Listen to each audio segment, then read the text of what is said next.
Have some fun tonight. Go get us a W. Hell yeah. Ready. Green. What the copy? Right foot down. We had to go, player. Unbelievable, man. Ready to keep your head in it. Holy oh boy. Oh boy. Yeah. What? Yeah. I'm done with it. Fix your face. Set sail. Steve, you look beautiful. Look great. Oh, ridiculous, man. Holy. You see that? Holy cow. Good job, man. Two times, baby. Yeah. Holy crap.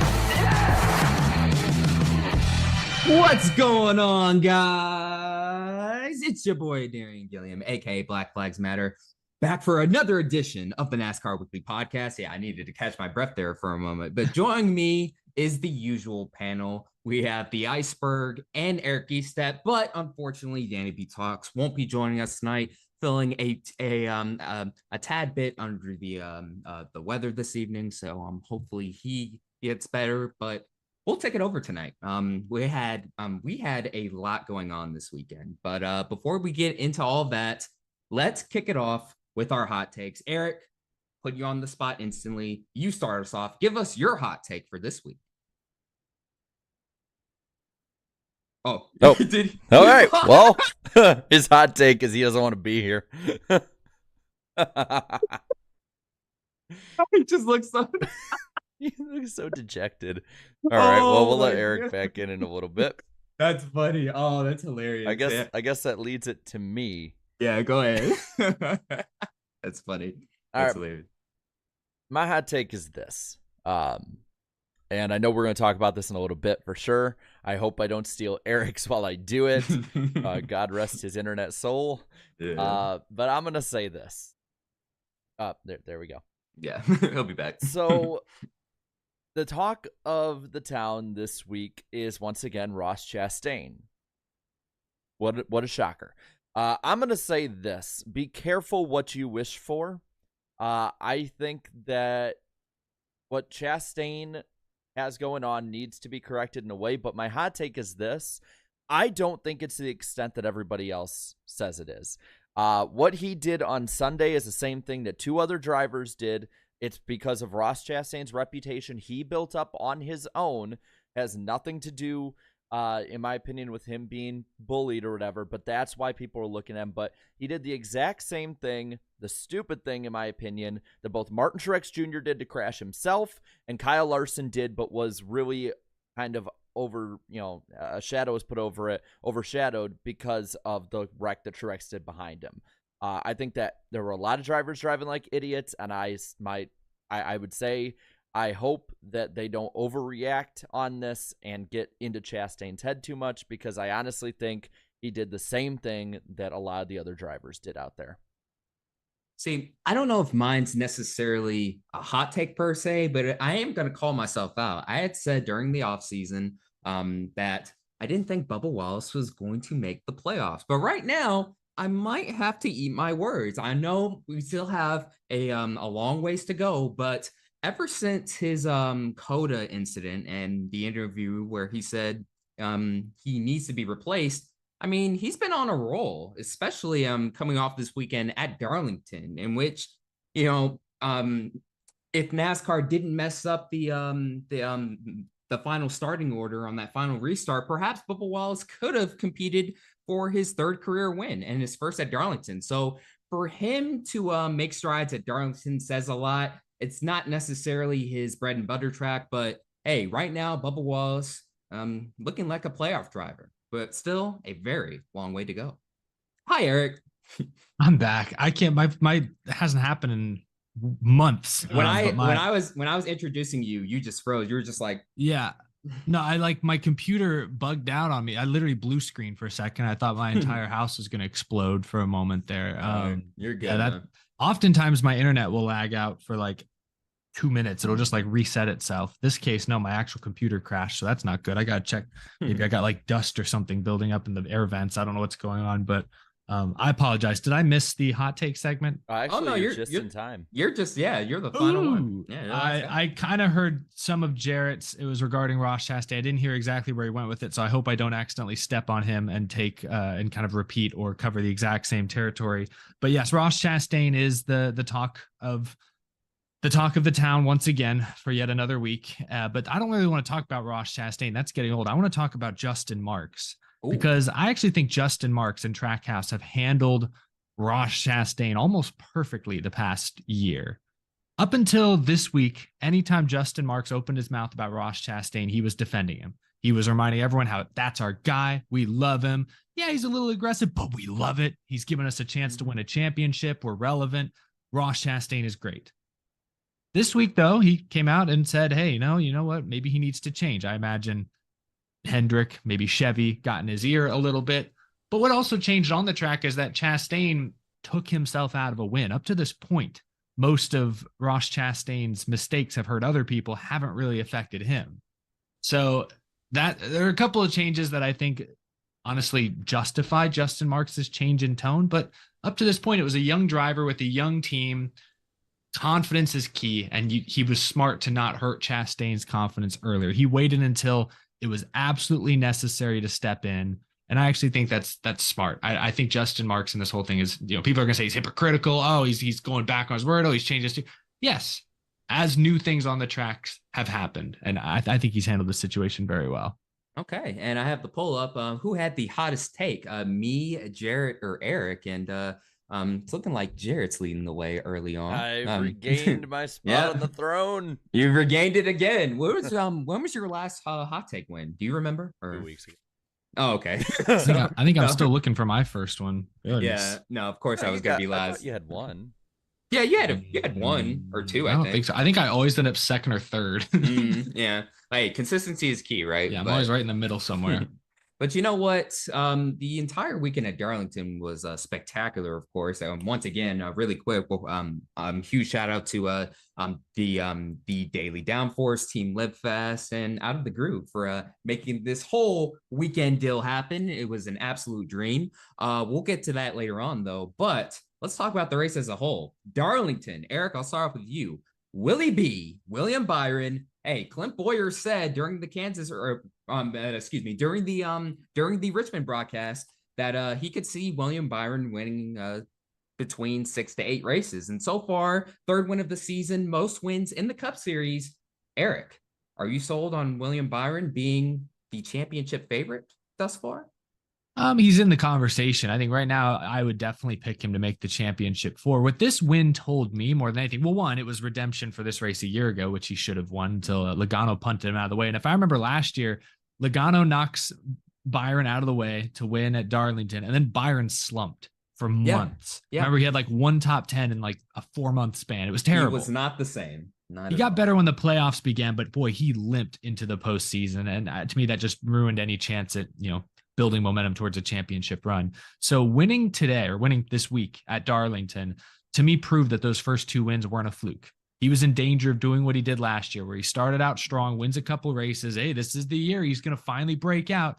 And then he slumped. This year, though, winning at Darlington, that tells me that they might not slump. Right now, the 24, it's the 20. I think the 5 is consistently the fastest Hendrick car, but the 24 is not far off. And, the 24 is stayed out of trouble more than the 5 has, it appears, and it's worked to his benefit. So he wasn't the fastest car on Sunday. He was probably the 4th or 5th fastest car, but with these late race restarts that Cup Series races are famous for, you just have to be there. And William Byron took advantage of the opportunity that presented itself. Yeah. Well, I think with Byron too is last year you saw like that back and forth. And this is why, and chat rightfully is reminding me of my poor pick of thinking he'd slump more, is why I thought he would. But so far this year, you take out that penalty, and I believe he's either the points leader or he's towards the top. So he's. I think he would be the points leader. He would. So they fixed the consistency problem that he had, which I still think, even though the system rewards winning a ton, consistency is still really, really important when you look at the overall season. And they did something this year that they didn't last year, in the sense that they have built up way more playoff points through sheer speed, leading laps like they did last year. But if you look at those stats, most of those laps were just in Martinsville. They're incredibly consistent. They're fast every week. They're not making dumb mistakes. Overall, it seems like a step up. I was wondering going into the season whether or not it was 21 that was the anomaly or last year was. Because you remember in 2021, we're like, he finally got over the hump. It looks like he's doing pretty good. And then last year, we thought the same thing for about 12 weeks. And then he fell off the face of the earth, had like, what was it, 16 weeks or 12 weeks or something without a top 10. So this, I'm saying this not to rip on him. I'm saying this because I think that what he's doing now is good. This is how he should be running. And he is living up to and exceeding expectations.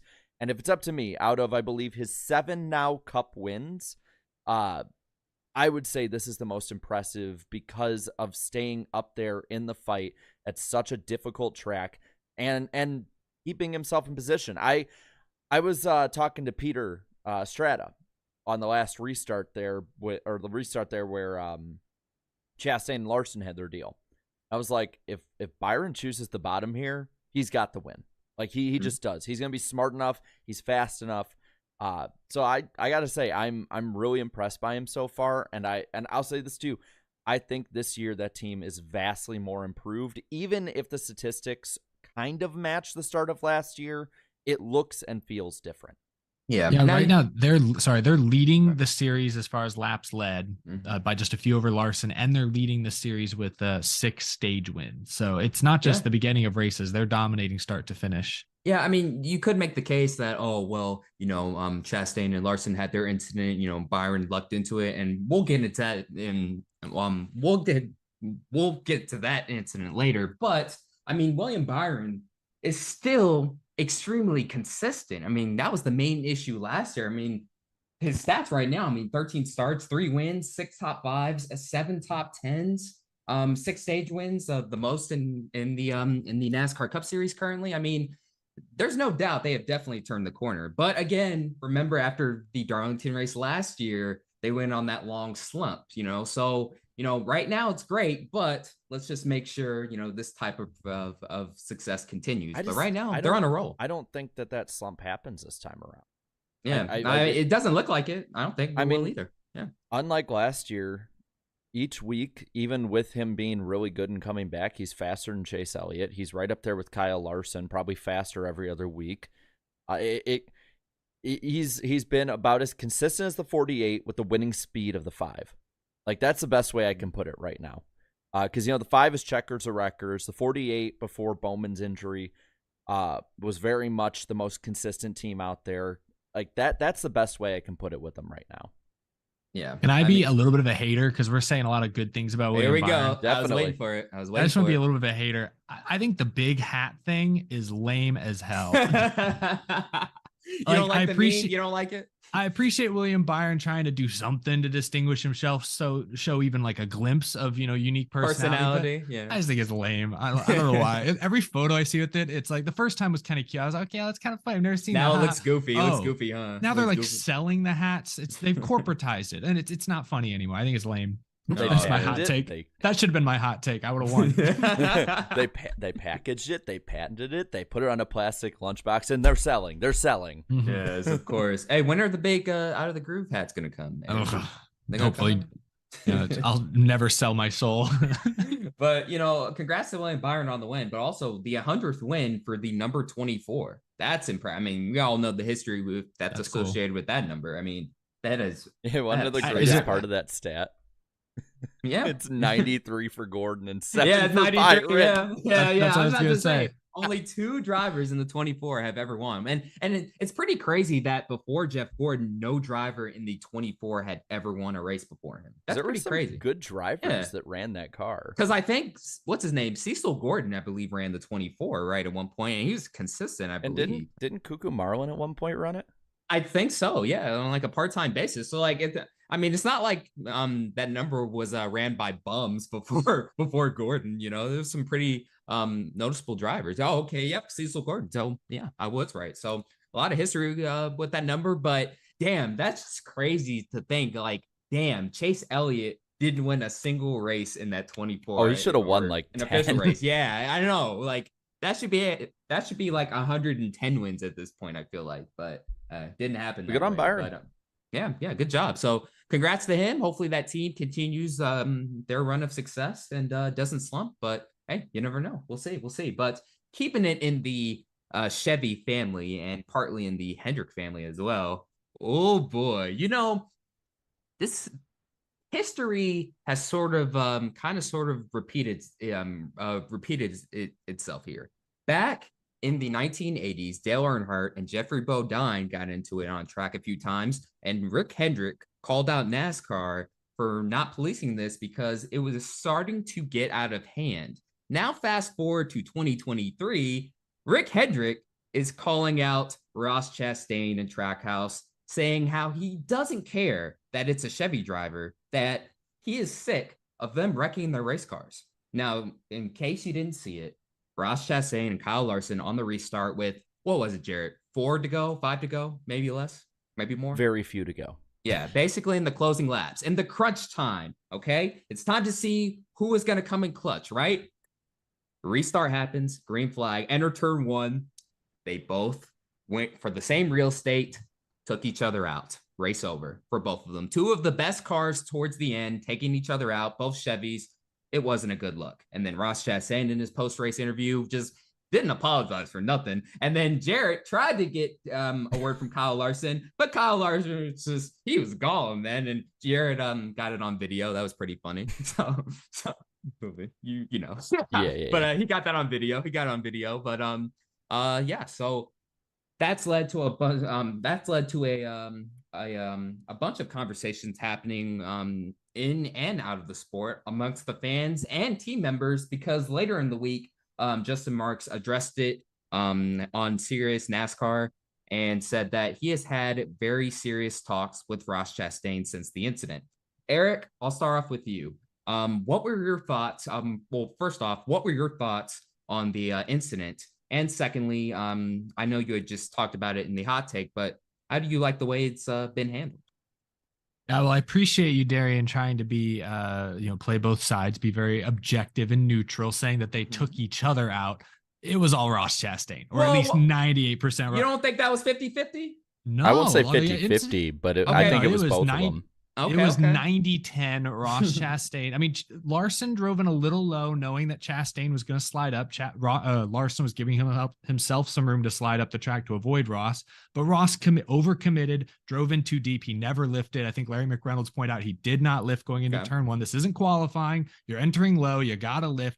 Chastain wrecked himself. That one, I'm going to give that one at least 90% Ross for the wreck. Hold on. Just the reason I asked that was because I ran a poll and the options were A, Ross Chastain, B, Kyle Larson, C, they're both dumb AF. So dumb AF was like 43%. Well, so I could agree to a point with that one because, Ross was retaliating against Larson for Larson squeezing him into the wall to restart previously. Now, I didn't see this at the track, but I think the two of them got into it a little bit earlier in the race. I think in that case, it was Ross squeezed Larson a bit. So, Ross squeezes Larson squeezes Ross. They should be even. I don't think that justifies Chastain over driving turn 1 on that final restart. So in my opinion, is it fair to say 70-30 then? I guess. Sure, I'd take 70-30. My point is it's 80-20. definitely more on Ross Chastain. He knows it. Justin Marks knows it. Rick Hendrick, everybody knows it. It was mostly on Ross Chastain there. And so, as for the incident, it's just no grace under pressure. I think Ross Chastain is incredibly talented, but, he hasn't won a race now in over a year. And off the top of my head, I can't think of any other glaring examples like this one where he just made a bonehead mistake going for the win. I can't think of anything quite that dramatic other than, you could argue Pocono with Hamlin. They're side by side for the lead. Hamlin definitely squeezed him. But Ross could have played that differently, perhaps. Hamlin keeps saying he let Ross wreck himself. I don't know if that's exactly true, but maybe there's a point. Now, really quick, Eric, I know he hasn't won in a while, but don't forget, he is the points leader still, Ross Chastain. He is the points leader. No, I'm not saying, like we've talked about this. Jarrett, you've talked about this in recent weeks. Like Ross, you said Ross shouldn't change because it's working for him. And, I think it's a fair argument. He is leading the points. He was in the championship 4 last year. My argument is that it's working to a point. He's not winning races. And at the end of this race, you could hear over his radio, he was talking to his crew about, hey, do you think we're even with Larson? How do you think Larson's going to react to that? And it's just, those are not the conversations you want to be having coming down to the potential final restart. You don't want to have to worry about retaliation. It's avoidable. And unfortunately, Ross, through all the contact, all the different things he's been a part of this year, he's just invited that extra controversy, that extra drama that does affect how the end of these races play out. So I think it was probably Chevy gave Justin Marks a call. That's just my guess, speculation, and said, hey, you do need to talk to your boy. You've instigated incidents that have taken Larson out a couple weeks in a row now, or 2 of the last 3 weeks, something like that. Like, you should definitely sit down and talk to him. I would not be shocked if that happened. Yeah. But I also don't blame Chevy or Justin Marks for having those conversations with Ross. If he can learn to dial some of the aggression back, pick and choose his battles more carefully, I think he's going to be a better race car driver. The results will be even better. Like, he's scary fast. If he can also, think with his head a little more than with his right foot, if he's scary fast and smart, oh, he's dangerous. Yeah. Oh, he's very dangerous. Right now, he's dangerous for a different reason because he can take you out at any moment. But yeah, that's all. Really quick, shout out to Ross Chastain for the $2 super chat. Are you silly? I'm gonna send it. Oh, we know. We've known for a while. But thank you for the $2. But yeah. Well, I'd say, if you're looking at it from I guess if you're looking from an outside analogy of this, Ross Chastain is like the biggest gunslinger in football. Like, his aggressive style, and I'd say aggressive drivers in general are like the gunslingers, And so you'll have gunslingers at times that live by the sword, die by the sword. Mm-hmm. Ross Chastain is like going full on Brett Favre at this point without stealing from people. Hey, no, I'll say Brett Favre early in his career. Like, you remember, like, oh my gosh, Favre early in his career. I'm a Vikings fan. I remember the bad part. I know you do. Yeah, but my like I said in the hot take part, I don't think that when people say you should dial it back, I don't think that I'm thinking the same way they are when I think he should. I think he should in some ways, but I think it should be very minimal, in my opinion, because the end of that race, like I said, he wasn't the only one driving like an idiot. Truex was an idiot at the restart before. Truex did the exact same thing. Truex, what was up with Truex? Twice. He did not give. Yeah, Truex had the entire day. Yeah, Truex had a rough day. Yeah, it was bad. Bad day. The difference, sorry to interrupt, is that it's uncharacteristic for Truex. We're shocked that Truex made 2 over-aggressive. We're not surprised that Chastain did what he did. And it is his reputation. I don't think that Ross should be given an inch. He's built up a reputation. He should, you live by the sword, die by the sword. That doesn't just apply to the moves you make, but it also applies to the repercussions for it. The last thing that, especially if it's not brought on solely by Justin Marks, the last thing that I would want is for Ross Chastain, the weapon he can be, to be in his own head then. More than he was even. Are we even? Are we not? Like, even with that. Because I really don't think too much needs to change. I just think that the issue is too, a lot of the drivers I don't think aren't used to anyone being that aggressive up there. Like, who's the last driver we can really think of that rattled so many people's cages, ruffled so many feathers? I'd say Joey Logano. Ooh, and that was really when he started doing really good. So I think that's part of it. Yeah. I don't want to go full Kyle Petty and run defense for Chastain though. I think that's going way too far with it. Because he's not, it's not like he's not at fault. You said 70-30. I'm giving it 80-20. Like, Larson drove a little bit dumb, but I think Larson should be afforded a little bit of like leniency with that because he's a champion. He's won tons of races. He's been up there. He's raced clean. Race clean as well. He's raced clean. He's hasn't at times too. Sometimes, I'd say ask any Chase Elliott fan about Auto Club and Watkins Glen. They would very much disagree. With you. And I wouldn't blame them. So I think that's where I'm at with this whole thing. I do think there needs to be something done, but I also don't think it's to the level that everyone else thinks it is. I think this is a natural cycle in NASCAR. But one way or another, whether it is Justin Marks or the drivers, somebody is going to get him tapered down because it is not sustainable now, but it is freaking entertaining. Oh, we love it. Yeah, it gives us something to talk about, of course. And hey, absolutely. Once Ross Chastain made that move, I was like, hey, I was clapping in the media center, like, thank you, Ross, once again for giving us something to talk about again, bro. Now, still relating to Ross Chastain, I gotta ask you guys this. I've seen some more comparisons now to some certain drivers from the past, like a Dale Earnhardt Sr., and a very young Ernie Irvan, to be exact. I don't know, Eric. Are you starting to go with the Dale Sr. comparisons here? I don't know. Like, to some extent, I get it. To some extent, I get it. To not giving an inch, beginning, middle, end of the race. Yeah, that part I get. But Dale Sr. won 76 races. Ross is at 2. I'm going to let Ross win a few more, and then we can maybe start. Like, that's the difference. Is Dale knew how to, more times than not, it felt like he knew how to finish races. And I'll say Joey Logano, it felt like more times than not, knew how to finish races, even when he was, I think, a little more of a terror on the racetrack 10 years ago. But Dale Sr., he had to learn as well. I mean, very early in his career, but also too, in his second year, he won a championship as well. Yeah. So Well, like, this is really, if we really think about it, this is Ross's third year, because I'll count that first year with Ganassi as he's in a competitive car, not a championship car, but that's like that's a car that can run top 10 or 15 any week. This is really only his third year in good equipment. So he is still learning quite a bit. And so, I don't expect him winning 2 races last year. We all said, holy crap, that is really impressive that Trackhouse put together the run, Chastain put together the run that they did last year. I didn't expect that so soon, but now that he's set that bar for himself, I think, expectations are a little higher. And I think just as far as wins are concerned, he's under delivering so far this season. On wins, that's all. I agree. Just on wins. I agree. So, I mean, I think there's a couple drivers you can look at with them. I mean, one is you could look at him being a better version of Jimmy Spencer. That's another way you can. I've seen the Dale Earnhardt ones. I think there are parallels. It might be a little overused at this point, but there are parallels. I mean, if Dale Jr. is going to invoke the name of his dad, I don't think it's jumping the shark to do so. Right, that's fair. So, yeah, and there are similarities. And I mean, even 10 years into Dale Sr. being full-time at North Wilkesboro, he made a very similar dumb mistake taking himself and Ricky Rudd out. So I get that too. I think another one you could look at, though, is Ernie Irvan. And when you look at Ernie Irvan's career, it started out, now granted, I won't say that, his rides were necessarily as good starting out as Ross Chastain's is, but it did start out kind of similar. I mean, a lot of drivers did not like Ernie Irvan for his aggressive driving style. I mean, my God, I grew up hearing about him from my grandpa and uncle who had watched through the 90s, and the only thing they would ever call him was Swervin' Irvin. And I think it's a very similar way of looking at it with Ross Chastain.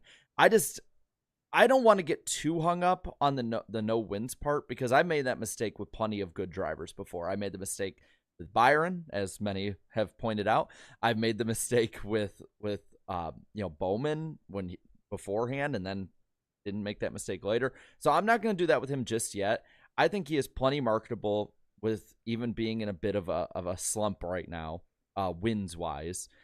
So I think that the wins will come. I think it's just refining the driving style is necessarily just probably what has to happen. But at some point, he has the speed, he has the aggression, and this is like the first time it hasn't worked out for him, where someone hasn't come in with a right hook right at the end on the person he's against to screw him over. So I think so far this week, a lot of this has been validation for those who are like, finally, something bad happened to him. Finally, you learned your lesson. It's about time. And also, that is a good point after the last few weeks. Ross has all the talent in the world. That's the thing I agree with you, Jared. He is right there. Well, but even Rick Hendrick praised him. Was like, he has all the talent in the world. I think you'd be blind to say that Ross has no talent. From some of the things I've heard from drivers, sometimes that's what makes them so aggravated with Ross is they can see how talented he is. And so when he makes these mistakes, I think some drivers think they're not mistakes. I think some drivers think he's just an ass, and that's why there's hostility there. No, he can be a horse's ass sometimes, definitely, no doubt, on the racetrack. But really quick, appreciate the poll I have up. Ross Earnhardt, Ross Irvin. So the chat agrees with the Ross Irvin comparison more than Ross Earnhardt, I see so far. We'll leave that up for a little bit. I'll ask you guys this. Go ahead. I do think that he's talked to him in some way, but what are the odds that this talk and publicly putting it out there is just smoke and mirrors to make everyone just taper down for a bit. I'll please be that. If it's that, please. I don't think it's going to change anything. If he goes out next week and in any way, shape, or form is involved in another wreck or maybe causes a wreck, I just think they're still going to be mad at him. They're not going to say, oh, he's learning. Justin Marks did say he's learning. No, they're still going to be mad at him. Yeah, people are still going to be. I don't think it'll change I think it's too just much for this week. Like I honestly don't think he said all that much other than Ross. Chevy's kind of pissed. Stop. Maybe just watch it around that 5 car again. Yeah, or Hendrick, or any sort of Hendrick Motorsports car. Just tone it down a little bit. Just tone it down. But, yeah, that could be. When they call them difficult conversations, though, I'm like, okay, that tells me that maybe there was a little something to it. Maybe there was pushback. I could see. Yeah. I don't know what. Maybe Justin says something and Ross says no. I don't agree with that. Like there could have been disagreement between one party or another. Like I don't know if it was quite that cut and dry, but it's going to take time. Ross isn't going to be a new man next week. It will take. He's going to make another mistake before he turns over a new leaf, if he ever does. That's true. I will say this: even though I disagree with how he drove, I'm going to praise him. He didn't apologize. He apologized to like his guys, but he didn't apologize. Finally, own it, bro. Just own the villain role, bro. I love that. That's what I love to see, man. That's what I love to see. I agree. Now, one final question pertaining to Ross Chastain. Like, let's say these conversations are serious, and let's say, like, okay, like Ross Chastain's gonna, take on this, much cleaner role as a driver, right? Eric, I'll start off with you. Do you think in some way it'll negatively affect his on-track performance now that he has to drive a different way? It absolutely could. That is a risk, and I briefly mentioned that in my video yesterday. Is that is a risk now. I think that's another part of why Justin Marks was so afraid to address this the past year is, doesn't want to hurt his young driver's confidence for one, but also maybe just Ross, you don't know. Like the psychology of a race car driver, of any professional athlete, I think is fascinating, but race car drivers in particular, because there's that added element of danger, that thrill seeker component, how they view danger versus other athletes like that. I don't know. You don't want to accidentally unplug something that can't be plugged back in. You know what I'm saying? And I don't know. I know Ross in the past, and I hate to like paraphrase here, but like he's talked about how he used to drive really angry. And I think he even said there were like books he was reading, there were things he would do to like actually kind of mellow out and try to change that about how he raced. And, I don't know if that's been successful, but maybe it has. But the point is he has attempted to change his driving style somewhat in the past, and he's still really fast today. So I think it can be done without any harm being done to his driving skill, but it is a risk. You risk, hurting the thing that makes him great or taking the thing that makes him fast away from him. Yeah, I'm just a little concerned if these are serious conversations. It's like, I mean, there's certain styles drivers have where it's like they're either mostly conservative like a Larson or mostly aggressive like a Ross Chastain, and at the end of the day, in their own ways, their styles work out usually. So I'm just a little concerned. Like, if these are serious, does Ross Chastain take a step back? Am I just overreacting, Jared? If Ross is reading books to try and calm himself down, he read the wrong one. It's probably The Art of War is what he read. But he could get. That's the thing. That is the problem. Is Ross could get in his own head. I think there's two Rosses. Just like there's two Joey Logano's. There's the on-the-track Ross, and there's the off-track Ross. An off-track Ross and on-track Ross are at constant war with each other about whether, I feel like as soon as he gets out of the car. So it could mess with him. That's why I'm not going to take it too lightly, but I'm at the point where I think just a little tinkering and he's going to set the world on fire. Like I firmly stand with Larson that he very well could be that next superstar. If one, marketed right, that's another problem, but two, just refines it a little bit more. He has that factor. He just needs to refine it. I agree. So if the Ross Chastain saga continues in 2023, man, who would have thought when Ross Chastain was announced in 2022 to drive for Trackhouse that he would cause this much just destruction? Sorry, Eric, I'm gonna say it, chaos. Like, who would have thought? Who would have thought? But hey, he's super entertaining, so keep it up. But anyways, another controversy, the restart lineup one towards the end. So we had one more big one towards the end of the race. And Bubba Wallace called it out afterwards too. So apparently the two wrecked race cars involved were Kevin Harvick and Brad Keselowski, and they were and Chase Elliott, thank you. And those three cars were positioned in front of Bubba Wallace, who had made it through the wreck completely. Now, if the restart order was correct, Bubba Wallace would have been in third, if I'm not mistaken. Okay, he would have been in third. So obviously track position with these cars are extremely important, especially at a place like Darlington. So who knows, but I mean, who knows? I mean, but certainly had a much better shot at winning the race starting in third than where he was at. Still got a top 5 though, but I don't know. I guess the question is, I mean, like, is this something we should be concerned about moving forward, just with NASCAR officiating and stuff with these closing lap restarts, like just making sure they get everything right? So I was in the garage after the race waiting for Larson and never getting a response. But at one point, a NASCAR official came up to the group of us, and it was Kelly Crandall had asked like what was going on this restart early in the race. He immediately he's like, oh yeah, this happened. We have the data right here. And then she asked about that restart that Bubba was talking about. And the official kind of just like, well, I mean, sometimes they look at the way they're after the wreck, and other times the scoring loops. And basically what he was saying is, they didn't tell me, I have no idea. Yeah, like they kind of like put him in a bad spot. So, they're like, I have no clue. the issue to me is that over and over again, we talked about it last year after the Martinsville Xfinity race. It was one of the stories that was overshadowed by Ty Gibbs, is that NASCAR has been scoring it very similar, if not the exact same way, for about 35 years. And that might be something that they should invest in updating at this point, because the fact that we have to go back to loops and not where they're at the moment of caution, only at the end of the race, and it'll take us 25 minutes to count up where each person is, even though they have a scoring transponder in the car. To me, it's confusing. It's dumb. Bubba Wallace and I believe Harrison Burton were obviously ahead, had missed the wreck and got screwed for it because Elliott and Harvick and who was the other one? Keselowski had slowed down, but were still race pace speed. Apparently, was the BS. Yeah, that makes no sense. I mean, if you're asking me, Bubba Wallace and Harrison Burton. I might have said Harrison Smith again as a Vikings fan. No, you said Burton. You said Burton. Yeah. Harrison Burton and Bubba Wallace got cheated out of a chance of a win.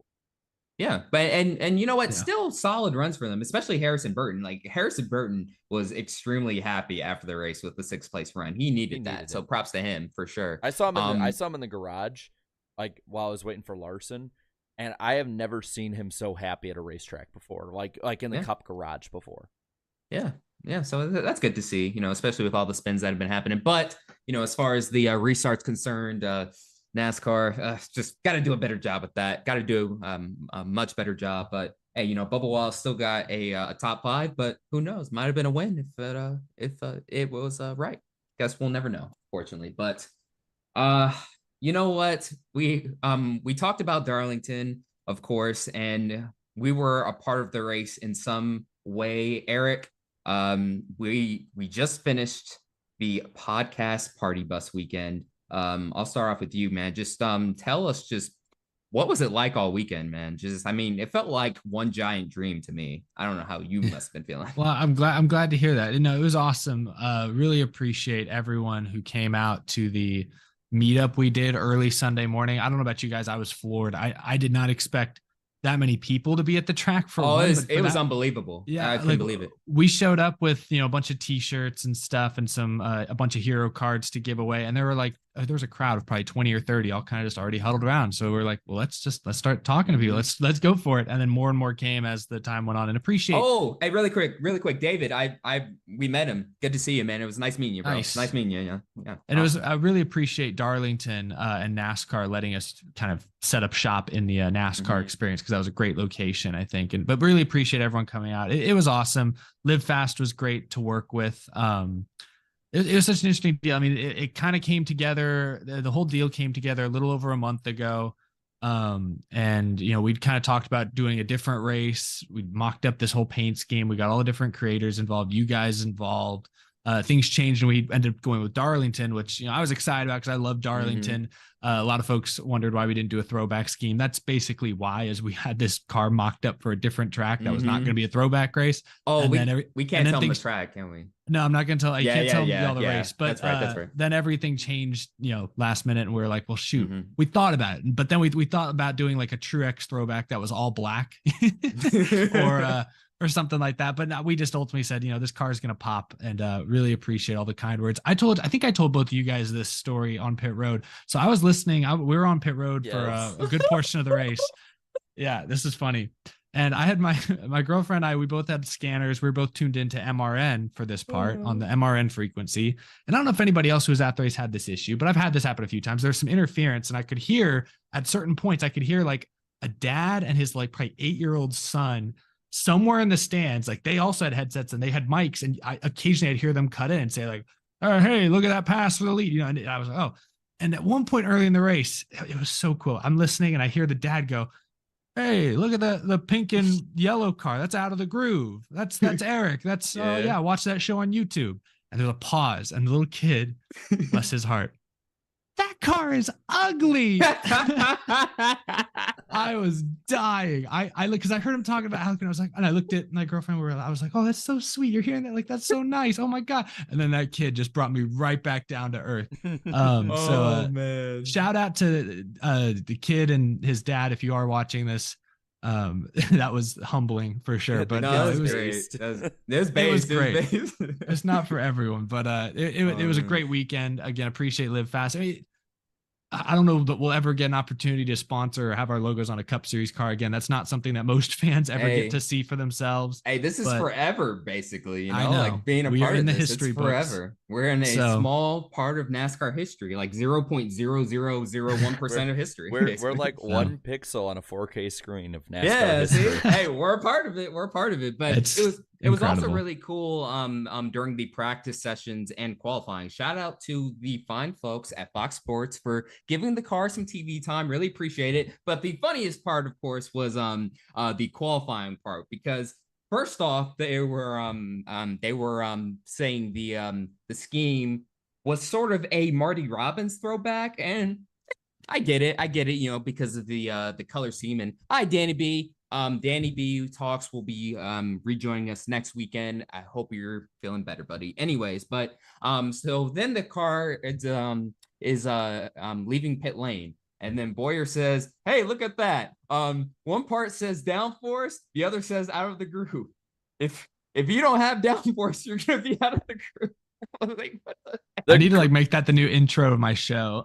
Just that soundbite, that clip. The great research of Fox Sports. Oh man, I'm kidding. But the Marty Robbins comparison was funny, because there's some guy that always comments on every one of my posts or videos or YouTube shorts saying him. Just Marty Robbins.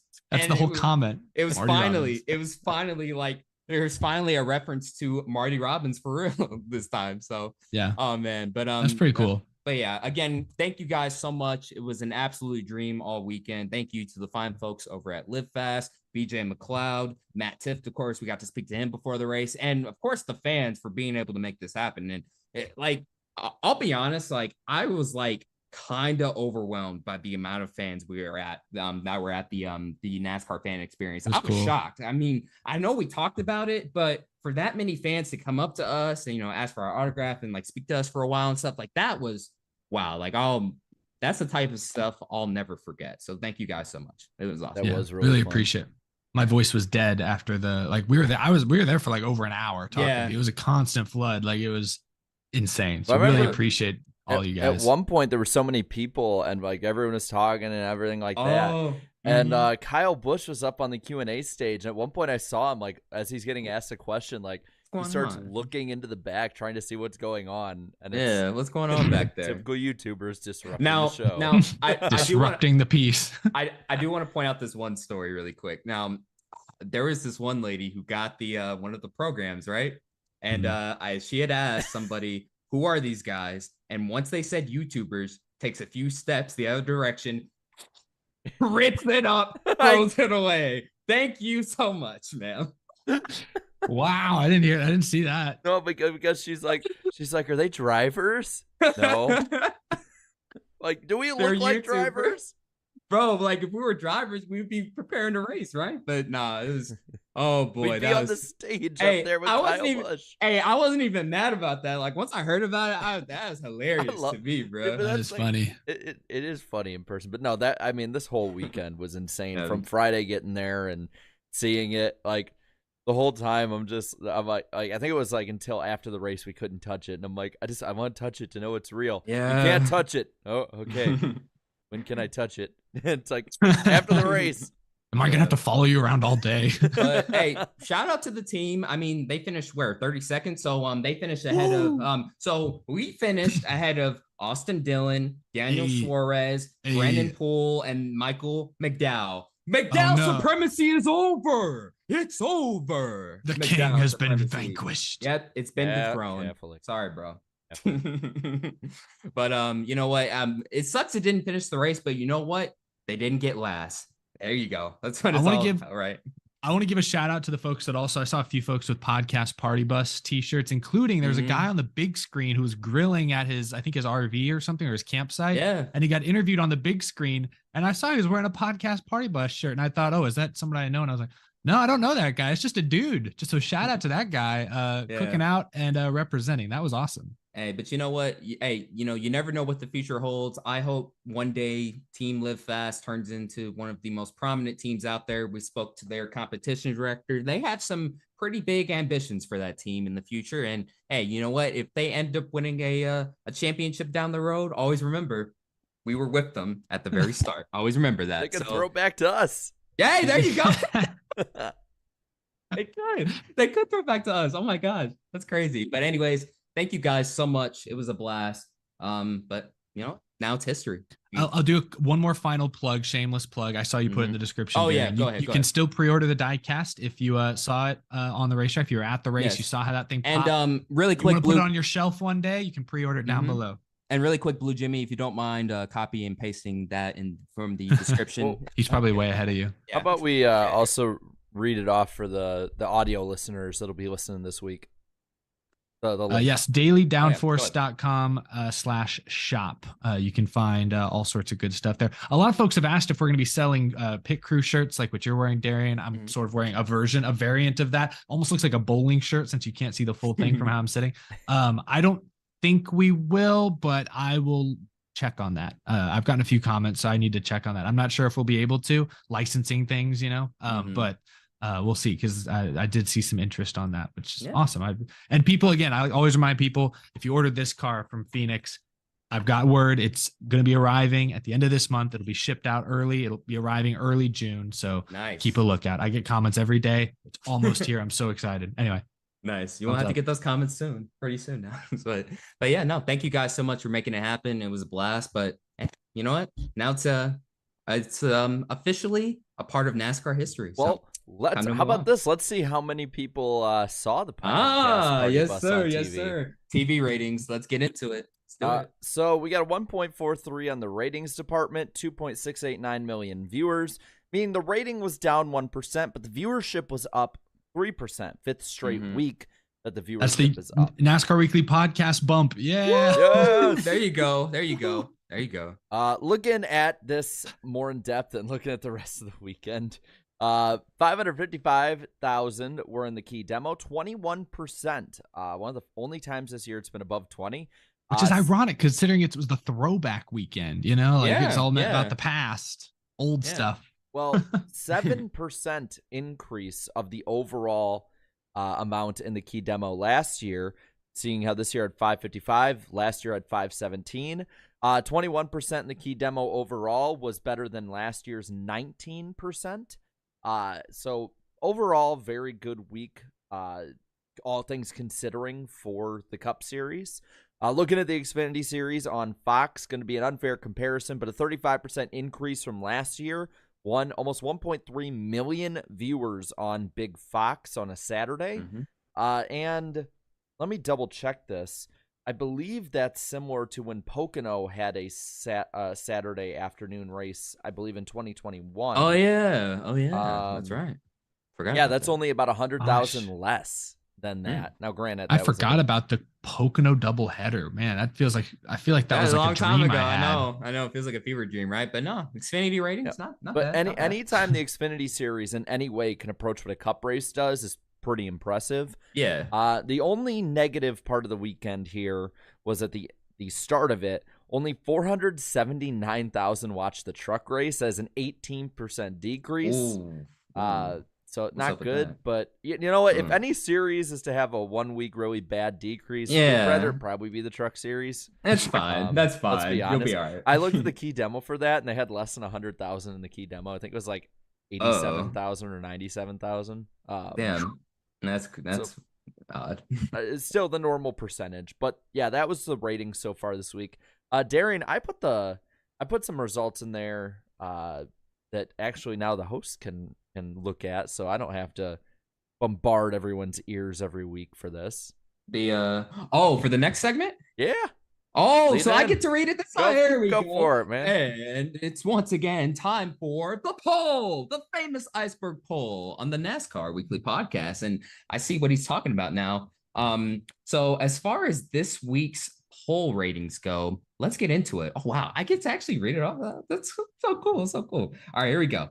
So 27% of you thought the Darlington race was a great one, followed by 57% thinking it was good. Leaving us with a 84% net positive. Now, that leaves us with a 12% thinking it's average, as well as 2% thinking it was below average, and then 2% bad, leaving us with a net negative of only 4%, which is one of the lowest ones this season by far, for sure. So very entertained by this race. Most of y'all were. So yeah, thank you guys for voting. But let's get into the comments now. We got some spicy comments, I assume, right? I'm gonna shake it up a little bit for the first comment, just because it's been the same 3 people, and I found somebody who commented literally 2 seconds after the first two. Okay, so we got to change it up. So we want to change it up with somebody different this week. My apologies to those who are quick on the draw. But Irving Boy 2, was he positive, negative, or a meme? I'm going to say meme. Meme. He says, Ross Chastain versus Kyle Larson, the rivalry we never knew we needed. Hey, you know what? I hope they may both make it to the championship 4. It's a fantastic rivalry. You have two guys who aren't like Larson, and it's a little surprising Larson didn't speak to the media afterwards, because in the past he's pretty comfortable. Like when Hamlin and him got together the week before, like he could have been a little more mad. He wasn't really, he was a little disappointed, but he was just, that's hard racing, you know. Yeah. The John Hunter Nemechek deal, hard racing. Hamlin and him at Darlington a couple years ago, hard racing. The Kyle Busch Chicagoland slide job, hard racing. You have two guys who aren't afraid to dish it out, and they're also really not afraid to take it. So, and they're both stars, both super talented. Like, this is a great rivalry. This is what we've been, I think, waiting for a while. Yeah, that's the type of stuff you love to see if you're a NASCAR fan, for sure. Now, looking at the higher voted comments, By Not has the top one at the moment. It says, Carl Edwards was fantastic in the booth. He was incredibly informative and insightful. It was as if he'd actually been in the booth calling races for the last 7 years instead of sailing the Atlantic. The guy's a natural. Oh, that was also another thing we forgot to talk about. I mean, like, we were hearing different parts during the race in the media center, but the broadcast sounded good. I mean, you had Bill Elliott in there towards the end, both Kyle and Richard Petty at the very beginning, and then Carl Edwards as well.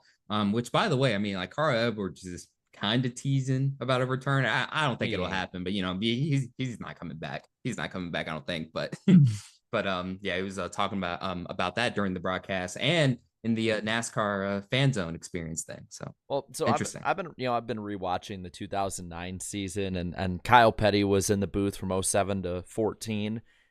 And the only thing I can think of with Kyle Petty in the booth anymore is, let me tell you about this, man. I'm just saying it like this, man. All right, man. Say it like it is. Come on, man. And you have that, like, I can't. That's incredible. That's incredible. Yeah, that's incredible. I can't get enough phlegm built up to do the little like thing he did with his voice, but like, or oh my god. Yeah, he's something. in the booth. Oh my God, I did. Hold on. Biff Greggle is the next. Okay, now I see why you needed to compose yourself. It says race was exactly the kind of shrug-inducing chaos that NASCAR wants. We also didn't get nearly enough shots of Regan Smith's Dick Berggren tribute hat. Oh yeah, he was rocking it, and so was Josh Sims as well during the truck truck race, of course. I like how we call that the Dick Berggren hat. yeah, basically. Isn't it like a newspaper boy hat or something boy like hat? that? But I like the Dick Berggren hat better. That's what I'm gonna start calling it, and people are all gonna be like, "Huh?" And I'm just gonna. That's a Berggren hat. Only NASCAR fans will get the reference. There you go. Josh Bob says, as a Byron fan, I just must say, thanks, Ross.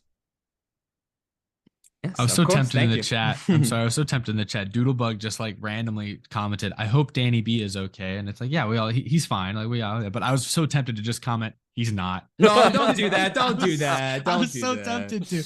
I mean, so he's funny. been in the chat. They know he's there. I know. Though, that's why it was like so random. I'm like, yeah, this just made me laugh. We don't want to Sorry. scare our fan base. Now. I know. But I thought about it. I let my intrusive thoughts almost win out for a moment there. Now in season 1, we probably would have done that, but not now. But oh man. God Bob says, oddly enough, we've had some really good races this year. I can imagine how awesome they'd be though at 900 horsepower. Yeah, what could have been for sure. But I mean, for the most part, I think it's been pretty fantastic for the most part. Josh says, so damn proud of Harvick. Slow start, got better, top 10, got caught in a wreck, then had an opportunity, got runner-up. Can't get much better. Well, just one spot. He got some help from the officials, of course. But you know, it's still a great run. No, all right. Timmy Wolf says, Timmy. 2 weeks in a row, 2 awesome races. For once, I actually predicted the winner. Sucks for Truex and Chastain. They were dominant cars of the day, but another good run for Elliott. Yeah, and what did they both have in common? They were driving in over their heads, both of them, for sure, that day. Let's scroll a little bit more down the line. Let's get to the gutter. To the gutters, yes, down to the gutter comments. My favorite. I love the gutter. Get your don't head you like out the of gutter? the gutter. Don't you love the gutter? I love the gutters, bro. Gutter ball. God, I am wearing great. a bowling shirt. Bowling bro. Good. Who do you think you are? I am. Okay, yes. Jared doesn't get that reference though, Eric. You don't get Yeah, he it. does. Does he? Do you get the? What's that guy's name? The bowling guy. I know who you're talking about. Yeah, what's his name? Yeah, he has a I really. know. He has a name. Oh, chat will let me know. I bet he has a name. Yeah, that most people do. Yeah. Okay, so there's 3 at the bottom. Again, I'm going to preface, these are not my statements. I just want to get the full story.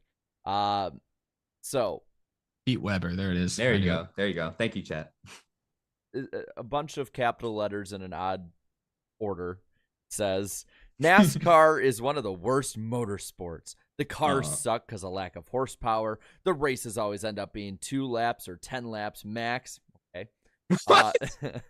Long runs aren't a thing anymore, and deserving winners are robbed every week because back markers cause caution. Damn, called Ryan Newman a back marker. Yeah, I believe Ross Chastain isn't a back marker anymore. Oh, He's that too, actually yeah, Peter well. yeah, but okay. Since when are NASCAR races 10 laps? That's a new one. Well, we got our shorter races we all wanted to experiment. There we go. There you go. Jeffrey Gortz with the second lowest comment says, Slick Willy B with win number 3. Dang, people downvoted that? That's it? That's good. They must not be a fan of that nickname. I don't know. Y'all are going to like this even better. Because I think it's different every time you look at it, but it definitely it goes off of a lot of dislikes. Yeah. The lowest comment is from Denny Delivers. Whoa, what? That's a surprise. What? Bro, what happened? And it's funny. He fell off. Oh, here we go. It's got 4 upvotes. Okay. Ross Chastain on the restart with Kyle Larson outside. Don't take a look at what he did. Oh, come on. Why y'all hating, bro? That was good. That was a good one, y'all. Come on now. That first one was the worst. That's a classic Denny Delivers meme. Yeah, that first one was the worst. Are they getting tired of Denny Delivers memes now or whatever? Is he following her? Yeah, I love him, y'all. Come on. Don't get tired of his stuff. I love him. I saw him in the chat earlier. I saw what incarnation got ratioed by RFK on Twitter today. Did you see that? Hey, Carnation, you know what you're doing, bro. He knows what he's doing. He knows what he's doing, bro. I'm just saying it's been a rough day for the meme accounts. Yeah. But anyways, will that conclude the famous iceberg poll, Jared? Yeah, it will. And once again, that'll do it for the famous iceberg poll on the NASCAR Weekly Podcast. And oh my goodness, just in time, we are at the top of the hour. You know what that means? The Super Chat stage break, the first one of the evening. Yes, thank you, Jarrett. As soon as I start reading, just begin the timer. Let me get to the ones we got before the show. You always forget I have OBS open. There's literally a timer on the bottom of the screen. Oh yeah, that's right. That's right. I never thought about that. Good point. That's right. Caldwell, thank you so much for the $5 super chat. If Larson's bad luck ends the field, excuse me, sorry about that. If Larson's bad luck ends, the field should be scared because he's fast everywhere at this point and could easily see him win 5 races. Yeah, I mean, he's either winning or wrecking, basically. He has 5 DNFs this year. Yeah. And he could easily have 5 wins. Yep. Ryan Newman, 2003. Looking for a challenge, I see. Napa Racing Fan 927 with the $10 super chat.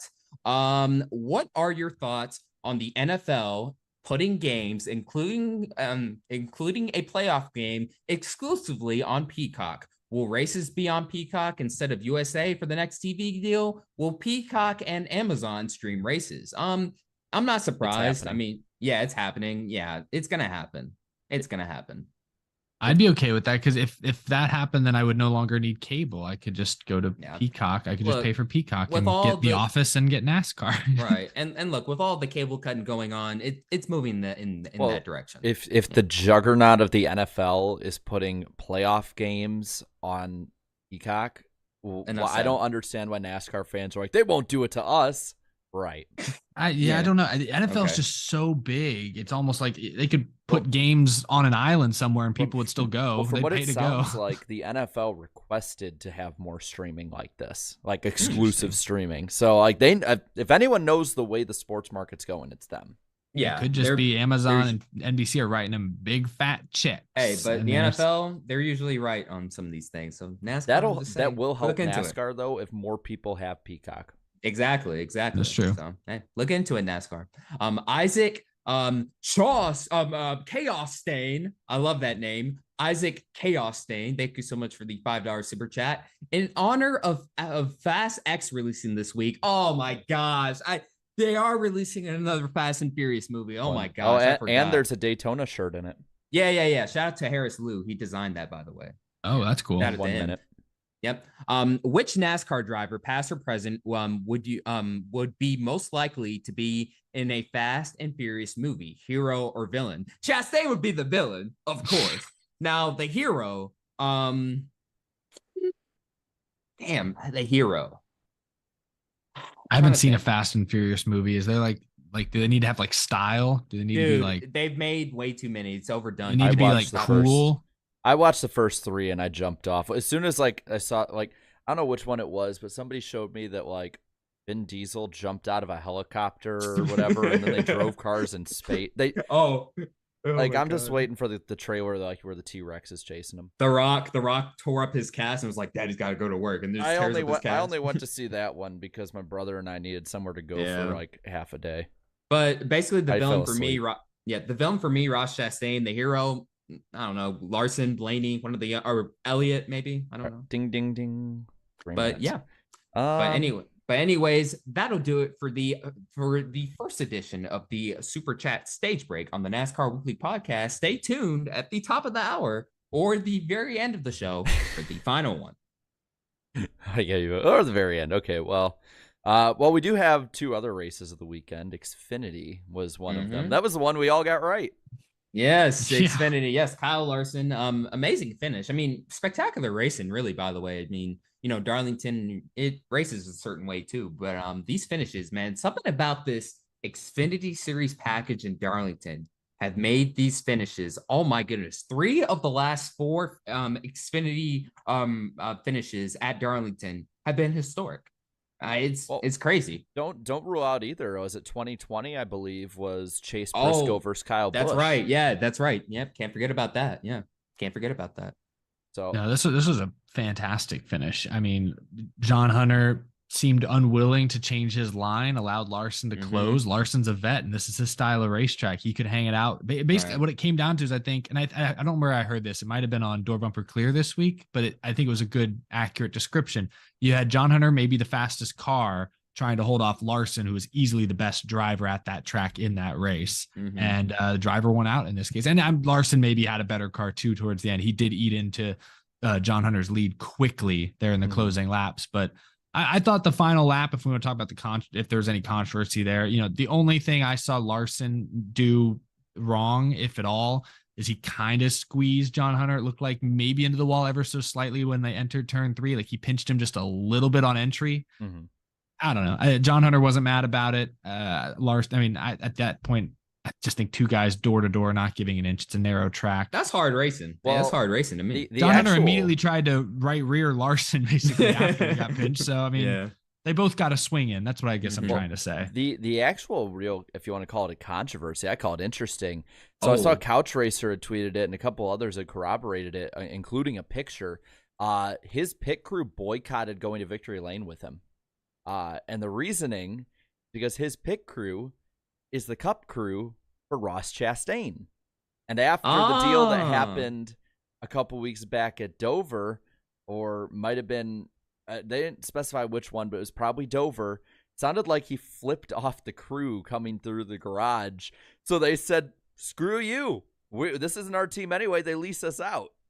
Wow. That's interesting. And that is crazy. And you know where it would have been really interesting to hear about it? What? With 10 laps to go, Fox wanted to drum up drama, but nobody talked about it. Come on, Fox. Come on, man. You gotta drum up the drama. This is the stuff I say.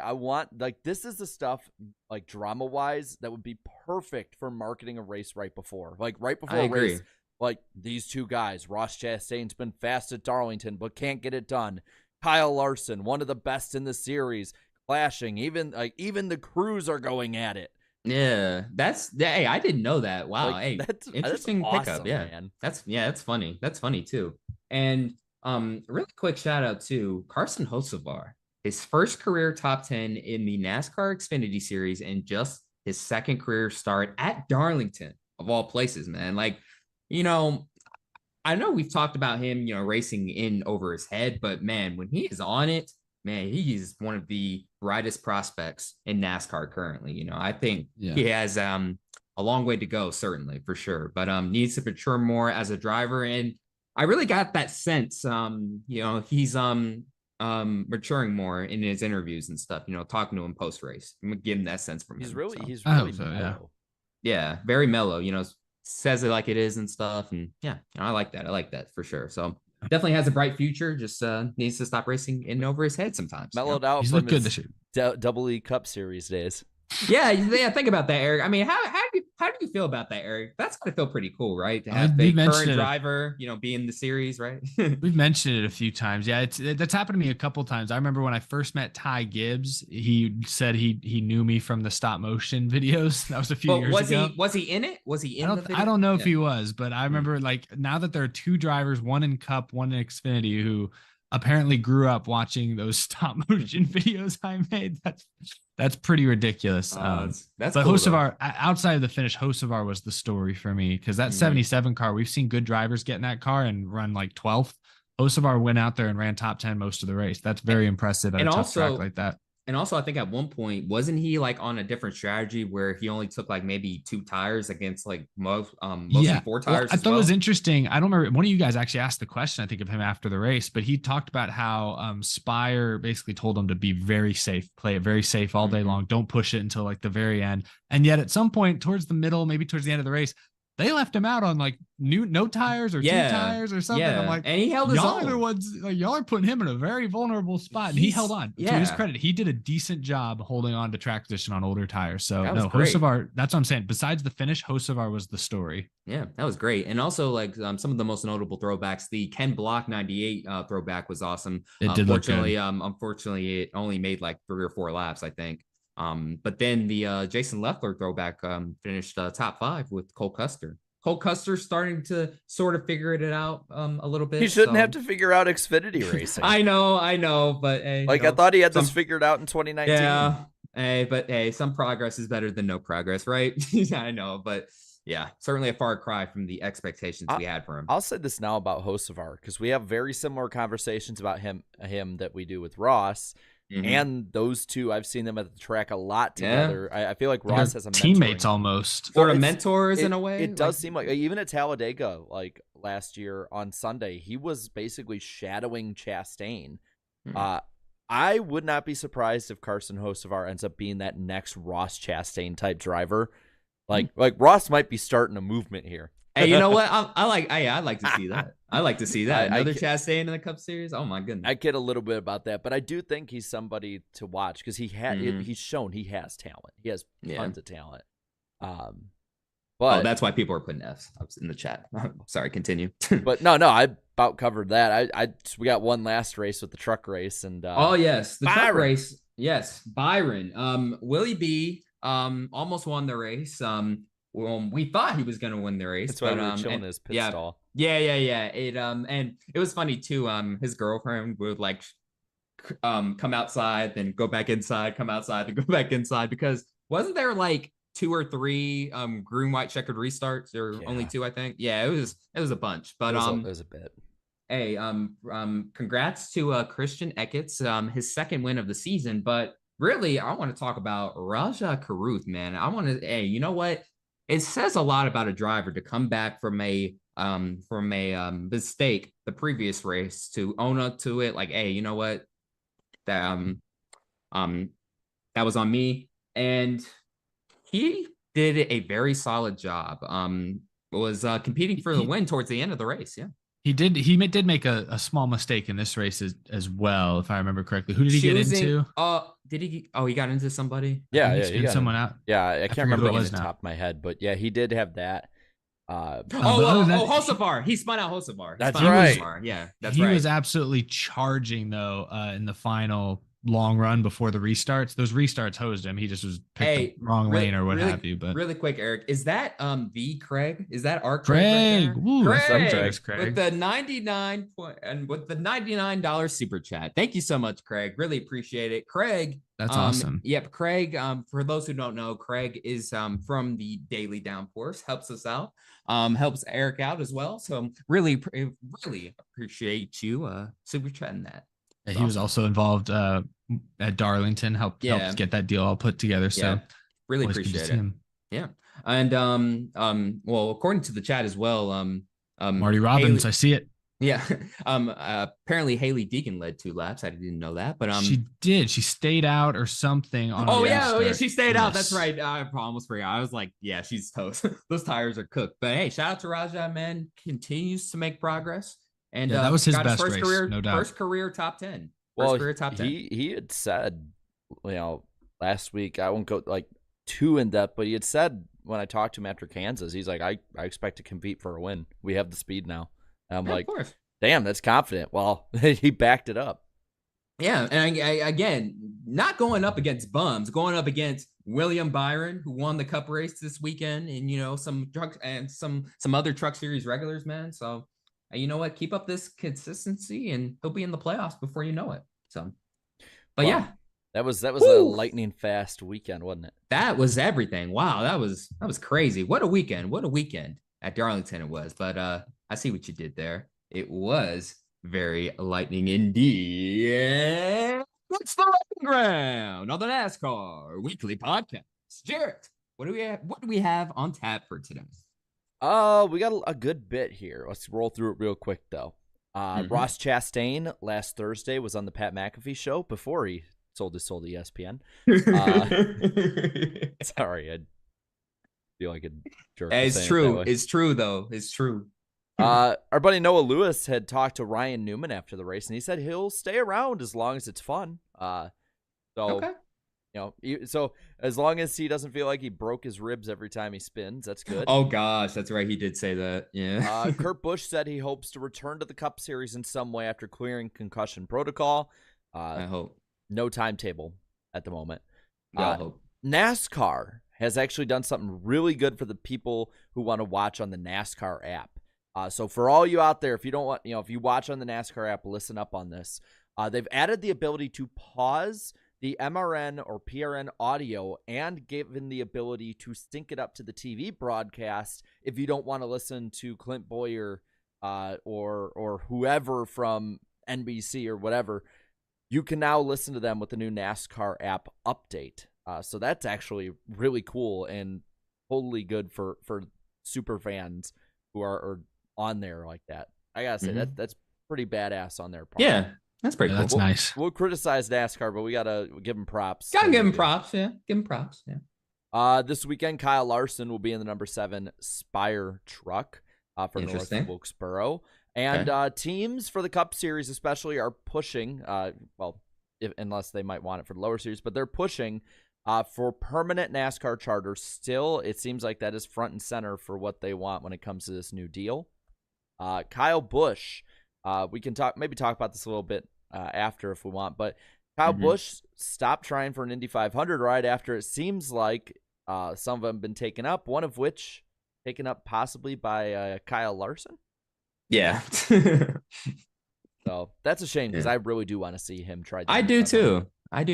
Hopefully it happens someday. But and then last and probably least, get your soggy and put together terribly pizza together and your creepy Five Nights at Freddy's style mascots that play ready. Chuck E. Cheese will partner with Hendrick Motorsports with co-branded merch, a show car with appearances possibly from drivers like Chase Elliott and Kyle Larson.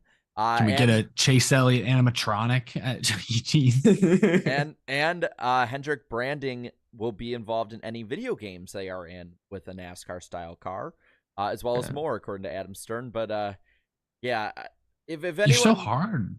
I'll just say this to those in the audience: if anyone wants to be grossed out tonight after this show ends, look up what Chuck E. Cheese does to prepare got caught doing to prepare their pizza. And also, the place is just nasty in general. I'm sorry. I used to love Chuck E. Cheese pizza as a kid. Hell, I like other people's pizzas. Yeah, Eric, are you okay, bro? You okay, bro? Well, when you're a kid, it's okay. I know. I know. I'm just saying, like, if I'm a parent and I find out that somebody else's pizza was Frankenstein together to make my kid's birthday pizza, I'm getting the hell out of Dodge. I'm gonna beat somebody's ass, it sounds like. But oh my goodness. But anyways, and that'll do it for this edition of the Lightning Round on the NASCAR Weekly Podcast. And now back to the show. I'm not picky when it comes to pizza. I love Cece's pizza. I do love Cece's. I love Cece's. The Hut stuffed crust. Little Caesars. They drop a banger from time to time. What about made the breakfast pizza? Was that Casey's? I can't remember. It's a Casey's. I never heard of Casey's. It must be a Midwest brand. Oh my goodness. But if you've seen the AI generated commercial, I absolutely love pepperoni hug spot. It's like family, but with more cheese. Eric, do you get the reference, Eric? I don't know. I'm sorry. Look up pepperoni hug spot after the show. Okay. Yeah. Oh, it's great. You'll be absolutely freaked out. All right, but time to move us back. Yes. Bit of a penalty here. Yes, a penalty. Oh gosh, penalties. Oh, penalties. It felt like at the very beginning of the NASCAR season, it was like, you get a penalty, Eric gets a penalty, everybody gets a penalty. Yeah, and Eric didn't even do anything. What's going on here? But anyways, we had another team get penalized recently, but you know what? Not that bad in the grand scheme of things. Tyler Reddick's 45-23-11 team was docked 10 driver and owner's points. But fortunately, no fines or suspensions, and already has a win. Now, the worst thing that happened was his regular crew chief Billy Scott was ejected for the entire weekend, and Dave Rogers took his place. Did a solid job replacing him, but yeah, I don't know. I don't know if there's really much to talk about with this, but go ahead. The only problem with this is if it's really close in that top 10 for seeding and those extra bonus points you can get into it. Yeah. Because he's got his win. So we know it's not going to affect that standing at all in the playoffs. And even if that were the case that he didn't have a win, I think it would still be like 100 or near 100 points is the difference. So I think that's something that maybe 5-6 weeks down the line, you'd close, 5-6 weeks away from the playoffs, would definitely need to be revisited to see how much of a difference that makes. But Okay. right now, I don't see too much of one. Though again, 1 or 2 playoff points come round of 8 can make a real big difference. Or Talladega, if you get taken out of Talladega, it can make a real big difference the next week at the Roval. Yeah, you never know. We'll see if it comes back to haunt him. But Eric, I mean, what do you think? Not much. I mean, what was the penalty for? They found ballast, like an illegal ballast. Yeah, in but the car? also too, the 54 was also having problems going through inspection as well. They had to go through more than once. But yeah, no, the 45 ended up getting the penalty because I think they failed 3 times, correct? And then it was like, all right, that's it. You're out. Crew chief. Let's see. I thought they only got it twice. Or it could be twice. I thought it was twice, Reddick that had it 3 times. That's why he's getting that.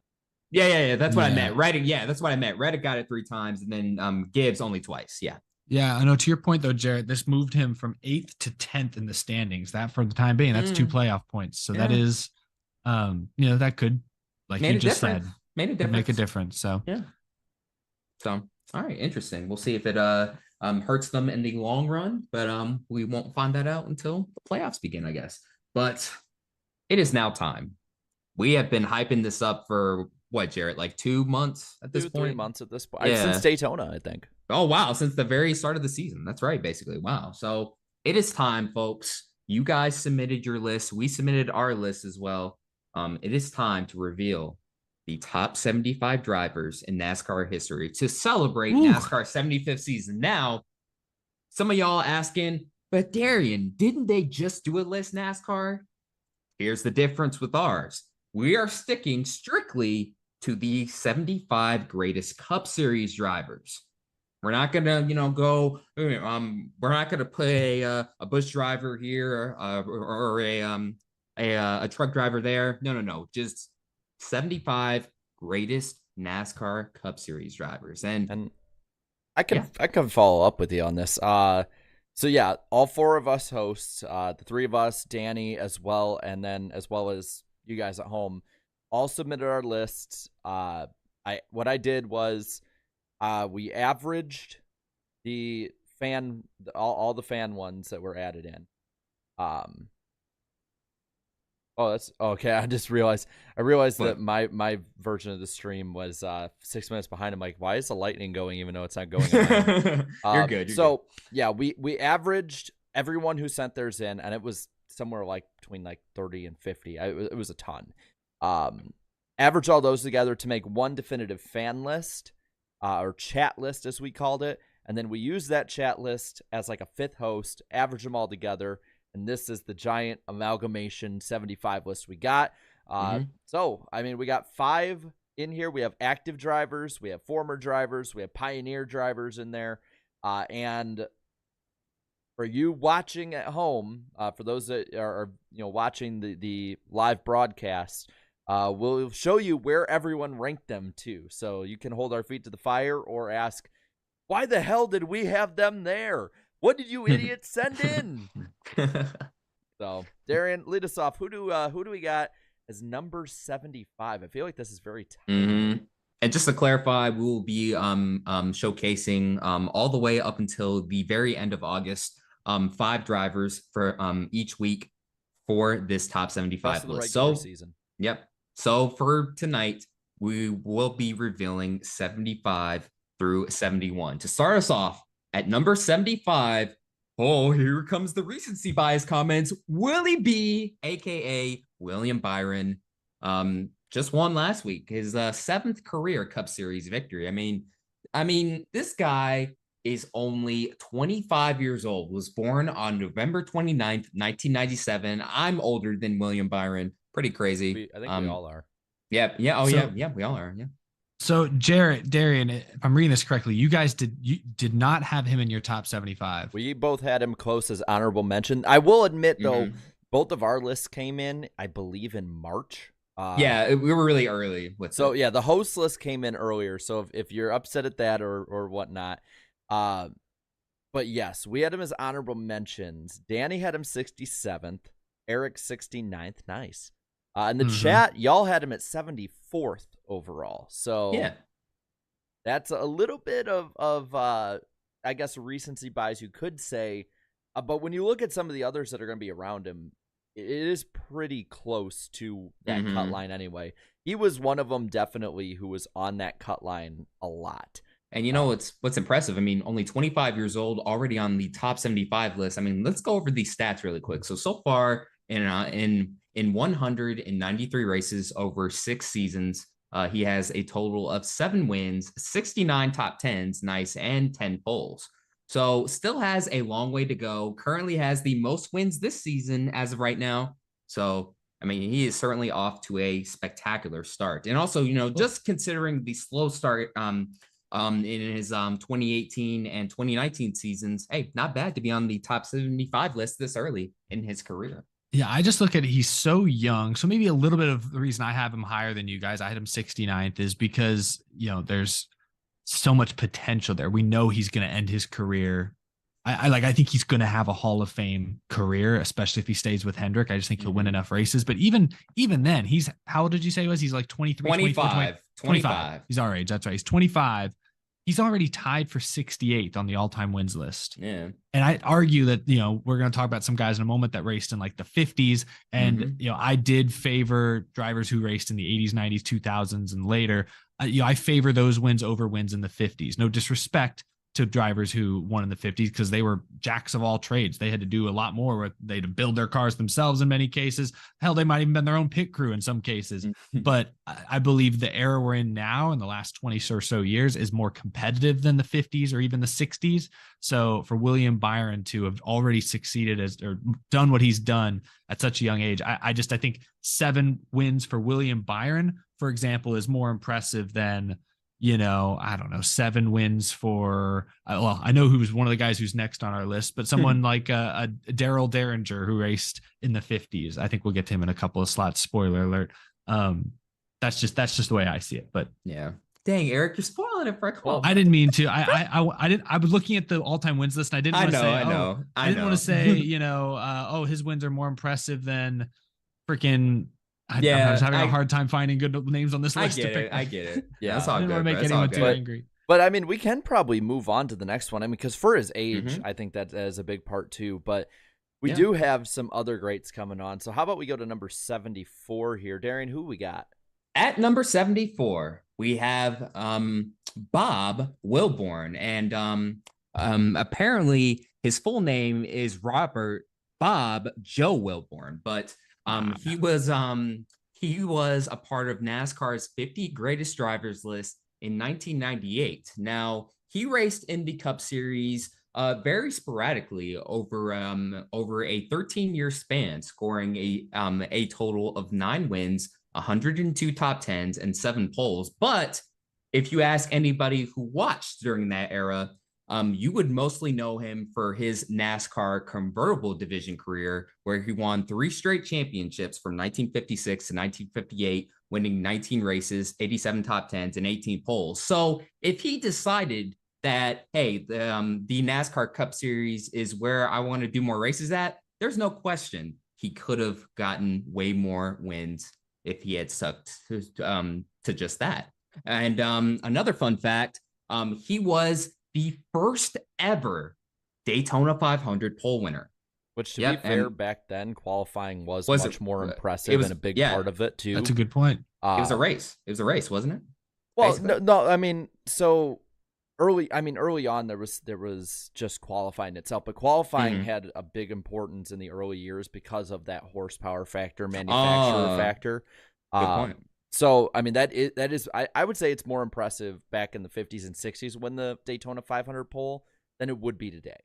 Yeah. I think that's one where that can kind of go over. But yeah, I mean, you said 9 wins, I believe, in the Cup Series. The convertible division was seen pretty close on tier. I mean, there were some great drivers who raced the convertible division almost as a you know, I know people equate it to the Busch Series, Xfinity Series. But there were people who would race that and keep it at the same level as Cup. Now, while that doesn't count towards the Cup stats, I mean, there were guys like Curtis Turner who were amazing in there and would race there. Some of the biggest, baddest pioneers of the sport, Lee Petty. So it's not an underachievement to be that good there and then translate it to strictly stock at the time.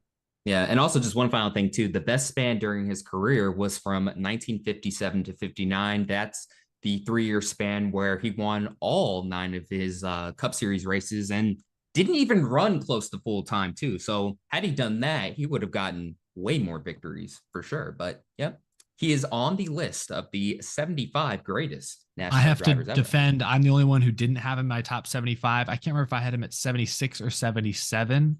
But I bumped him out because a lot of his most significant success was in technically the convertible series. But I also had drivers, and I don't know, I haven't looked at the 75 list yet, Jarrett, that we have, like the conclusive one. I don't know if he's on this list, but I had guys like Bill Rexford in my top 75. Yeah. I think I gave him spot number 75 because while I think he only won like one race, he was one of NASCAR's earliest now Cup Series champion. So I did value that championship over the handful of wins. But that's no disrespect to Bob Wellborn. We're narrowing this down to Cup Series success. That's why I had him just off my list. Yeah, true.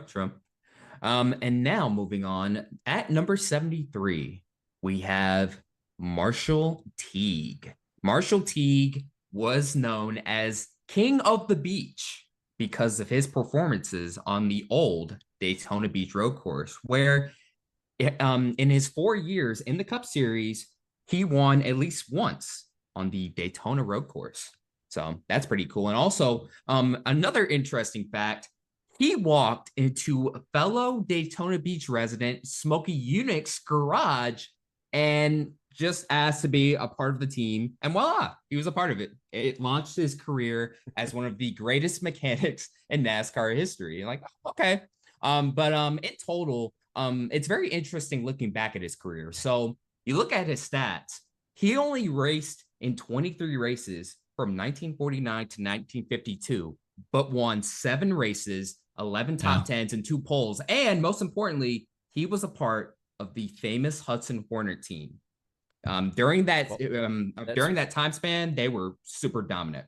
Another accomplishment that he had, he was also voted into the National Motorsports Press Association's Hall of Fame, which is a very big honor. I mean, I think before the NASCAR Hall of Fame was made into what it is today and created, that was really the pinnacle of awards that you could be given as a NASCAR driver. But yeah, especially being part of that, of the history of the Hudson Hornet and that whole team with Hudson, which I believe, that 3-year span, 2 of those were there, and those were his best 2 years, and 7 wins too, which lines up with Byron as well as a little under Bob Wellborn. But that's about where he would. I don't know where he is on the wins list if we count them all as tied or not, but he's right in that top 75 range there. So I feel like it's justified having him be on the list, at least towards the bottom, but still be on it. Especially was he in the 50 greatest? I don't know. He was named to NASCAR 75 greatest. I don't see the 50 greatest though. Yeah, I don't see that. No.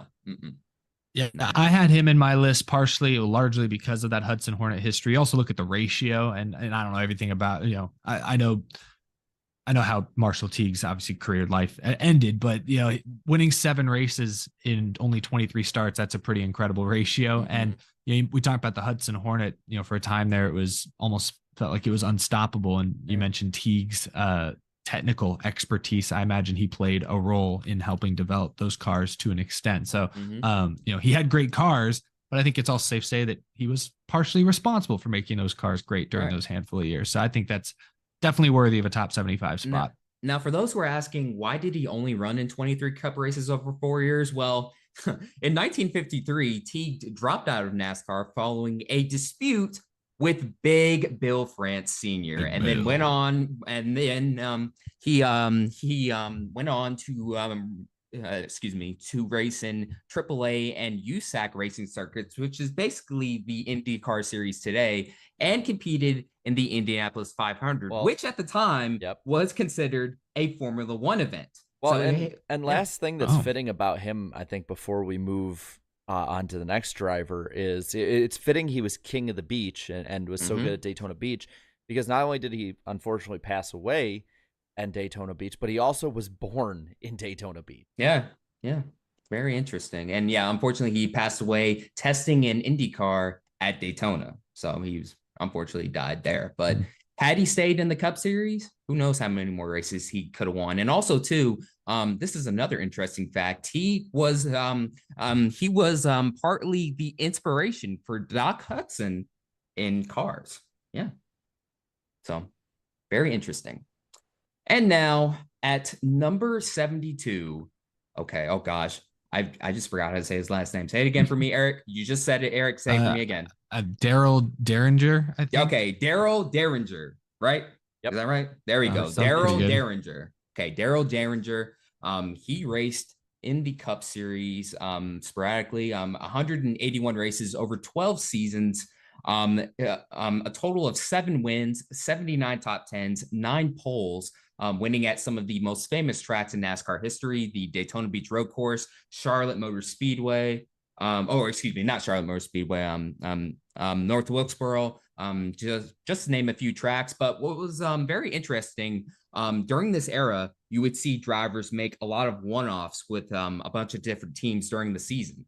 So at one point during one of his seasons in the 1960s, he had raced in one season, Bud Moore, Richard Petty, Buck Baker, and Junior Johnson. Those are some pretty. That's a list of names right there. That's a list of names to drive for. And he also won the pole for the 1965 Daytona 500, but ended up finishing second in second place. So, but yeah, no. When he decided to race, though, only raced on a part-time basis. But man, in those few starts when he did, he was one of the best for sure. Yeah, he was good. I didn't have him on my top 75. I want to hear from you guys why you guys had him in the 60s. I think that's really high, but I didn't have him quite making my list. Didn't win a championship. I have some drivers ahead of him, again, like I mentioned, that did win titles early on. I also valued, and I don't want to like spoil too much of my list in case these guys do pop up later, but I don't know that they will. But like, I have Michael Waltrip in my top 75 because he won 2 Daytona 500s. Like, I don't know. That's a hell of a legacy that very few drivers can replicate. Like, I granted, he, in some others' eyes, he was the worst driver in NASCAR, period. But I don't know, 2 Daytona 500s. He didn't do a lot else, but that's how you cement your name in the history books. I think he's a 75 greatest driver, and so I have drivers like that in just ahead of folks like Daryl Derringer. But you guys probably know a lot more about him than I do, so I'm open to being convinced otherwise. Why do you guys have him in the mid 60s? Well, so I think one of them is with 7 wins, and while I would say championships still are pretty important to look at, those early, I'd say the first 25 years of NASCAR, like if people complain about today's systems, would not survive in those. Back then, much of what was valued in the championship was like laps completed, for instance. So some years you'd have a short track each lap you would finish at a short track would get you a quarter point. If you were at a mile track, it was like a half point, and then like mile and a half, you got a point, and then a point and a half for bigger tracks and stuff like that. So I'd say more just the raw numbers early on, and then also like the caliber of tracks that he won at too. He did get 3rd in the points, I believe, in 1965. But his wins too, the 3 most impressive I saw were Riverside being a road course, Darlington being a slugfest, because I believe, let me double check, but I don't have the numbers on me, but I believe at one point they had 2 500-mile races, 2 at Darlington, and also and also Augusta Speedway was a beast back in the day as well. Augusta Speedway was a pretty hard track to win at as well. Won his second career race there, so yeah. That's at least what I would give for it. Yeah, that's a good point. I didn't look at. I knew he didn't win any Daytona 500s or big crown jewels. No, yeah, but seeing those, seeing his last win, North Wilkesboro, there's some solid W's on the list. Fair enough, for sure. And finally, to wrap up the first list reveal of the season at 71, ladies, you're about to scream. We have Ryan Blaney.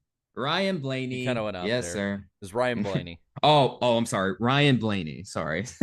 But yes, Ryan Blaney is 71 is 71st on our top 75 list.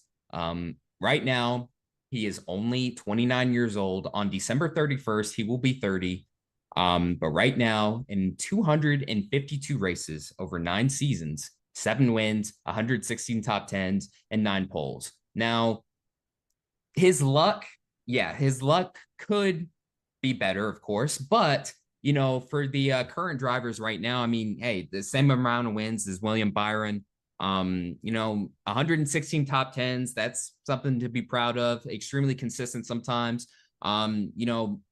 Already in the top 75 list, just like Byron, one of the current drivers right now. And if he wins more races and perhaps competes for a championship down the road, he will certainly move up. I have as they can see on the screen, I had Blaney right here in 71st. 7 wins already in his career. He's also a young driver, but I'll let y'all in. I had Alex Bowman at 70, and I have William Byron at 69. Nice. Yet they all have 7 wins. And the reason I put them in the order that they're in is I basically went youngest to oldest. Okay. Byron and Bowman have been in competitive equipment for about the same amount of time. So I put them ahead of Blaney because Blaney was in that 21 car for 2 full years before Byron and Bowman got to Hendrick. So he's had more time and has amassed the same number of wins as those two. But I see all 3 of those young drivers as very, very similar in my opinion. Like up until recently, at least, I think in case of William Byron, they've all not quite won as many races as we think they should, but they're both very consistent. They often make solid, if not deep playoff runs, but we're all still waiting for them to kind of pop off. And right now we're maybe seeing it from Byron, which is why I had him at 69. Blaney, I have at 71 because we're still waiting for him to just pop off like that. But again, I value wins in the 2000s over wins in the 50s. Typically, if we're talking about 7 wins now, 7 wins then, I'm going to take 7 wins now more times than not. Well, yeah. What I had with Blaney and why I think I put him higher up, especially earlier on in the season, I would say that I'd probably would have put Byron at least at 75 probably after this point. But what I'll put with Blaney is I think he's been, of those drivers you listed off, far and away consistently the fastest and competed for more wins over time consistently, even earlier on in his career. Again, he has 7 wins, but he has always been somebody who's that top 10 style driver. Even in a year that he's struggling to make the playoffs, he's 3rd in the standings. So I think he definitely needs to get more wins to be higher on this list. But I think it is justified. And I think it's shown by the fact that all 5 of us, this is the first one where all 5 have a sweep of having a driver on the list. I think that he deserves a spot on it. If you guys want, I can read off the honorable mentions. I think I have 7 I left in. Okay, sure. Yeah, go ahead. So I'll just go alphabetical order here. Honorable mention to Alex Bowman. You can blame me and Darian because Bowman didn't have as high of an average compared to who else who had 3. Where did Danny have him? Yeah. 71st. He had I had him at 70. Yes. Okay. That's not bad. Okay, Danny. Okay, Objective B talks. There you go. Yep. There you go. And the chat, when I averaged out, had him 76th, which that was the catalyst to having him off the list. Damn you, chat. Chat, you have power. You have power. Yeah, there you go. Another one on the list here. I got 1 second. Let me make sure because this list it doesn't I need to make sure that I'm reading off the right people because last thing I want to do is blame somebody for someone not being on the list. Oh gosh, yeah, that's right. That's right. Next one, this one surprised me. That's on the list was as an honorable mention, Austin Dillon. Now me and Darian and Danny didn't have him. Eric, you had him at 66th all time. Eric. Wait, come on, Eric. So. Explain. Once again, I value wins in the modern day. Like Austin Dillon's won his races in arguably the most competitive era in NASCAR history. And also look at some of the wins he's got. I mean, we crap on Austin Dillon. He's made the playoffs 5 of the last 7 years. Okay. And he's won the Daytona 500 and the Coke 600. Okay. I mean, that's why I had him on the top 70. That's all. That's what I say. Okay. Now, next up was, and I will admit I was the one who had him at P75. Dave Marcus, he was really good in the in the earlier years of his career. Nobody had him but me. He was very consistent, though. If you look back at his early career, for sure, Chat had him as their 5th honorable mention. Okay, so I understand why he's not on there. I definitely know it was a stretch put him on there. Another honorable mention, Jim Reed. And this one is all due to as well the chat. So and Eric, they did not have him. They had him as an honorable mention. Me and Darian had him 71st, and Danny had him 74th.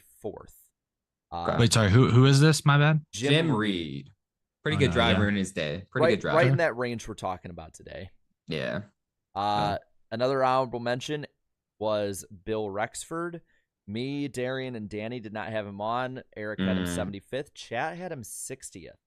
Whoa. You know what, though? You know what? Maybe I should have put him a little higher because of that championship, maybe? I did a video on him, and the reason... So he got that one win. Part of the reason he got that championship is because Big Bill and Lee Petty got in a pissing match, and what happened was Lee Petty decided to race in another series, so Bill France made up a rule that you couldn't race in any series that wasn't NASCAR, and took all of his points away from the races that coincided with that, which ended up being like, I think Rexford won the championship by like 300 points, and Bill France then ended up taking away 800 points from him. But still, the history books have him as a champion. He should be recognized as such. Yeah. So still an honorable mention by everybody. 60th on the chat list. And then the final honorable mention, Michael Waltrip. Hold on. Eric had him 73rd.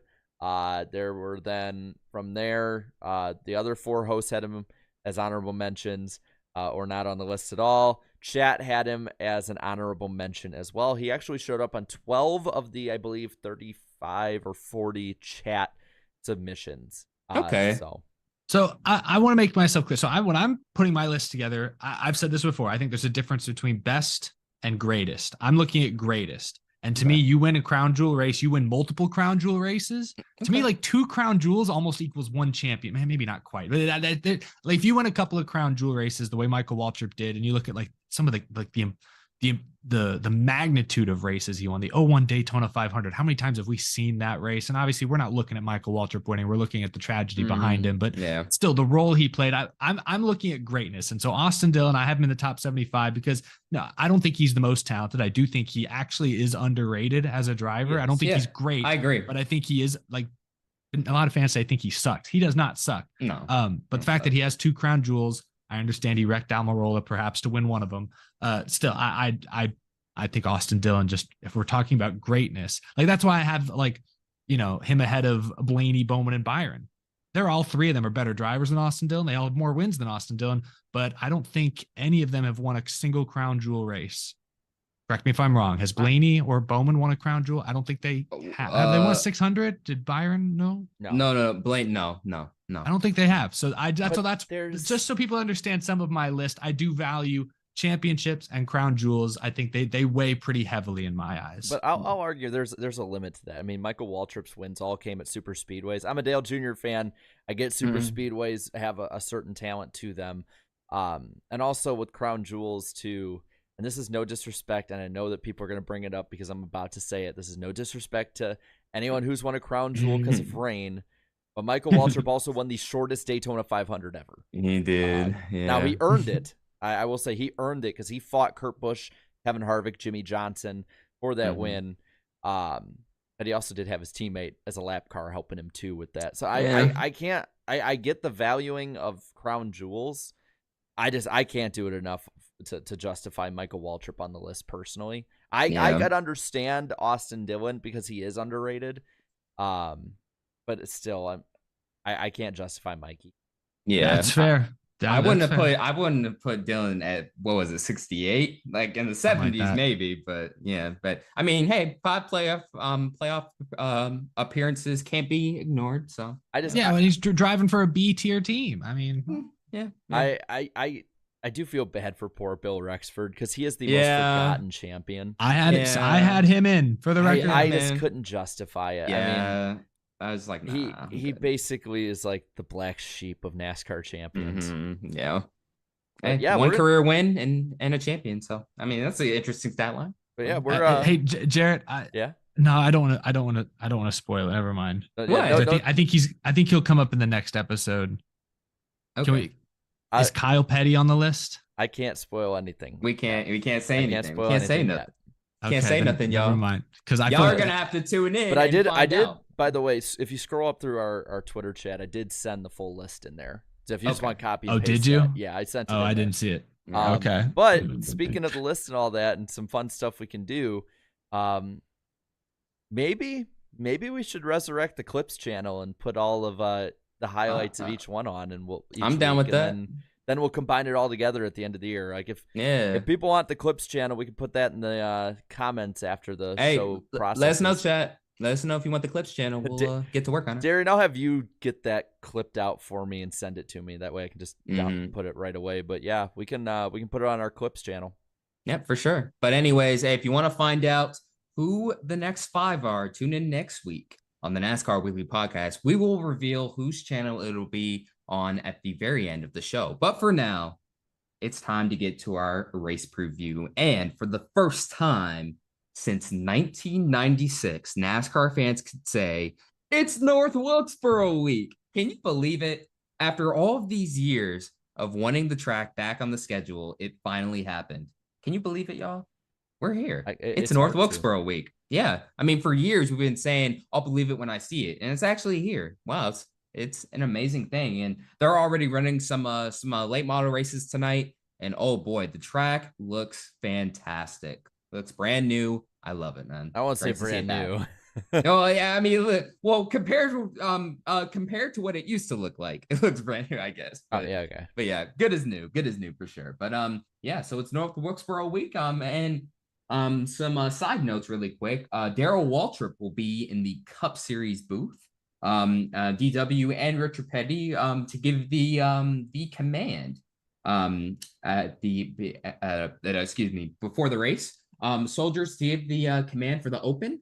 Ray Everham to wave the green flag. Wow, a lot of historic people coming for this all-star race. Jeff Gordon to drive the pace car. It is the first race back at the track in 27 years. And finally, Josh Berry will be back in the 48 car again, but he'll have to race into the all-star race through the open. So very interesting. So we'll see how he does there. But now to the race information for this weekend. The Cup Series race is the 2023 All-Star Race / All-Star Open. The All-Star Race is 200 laps. The All-Star Open is 100. The stages.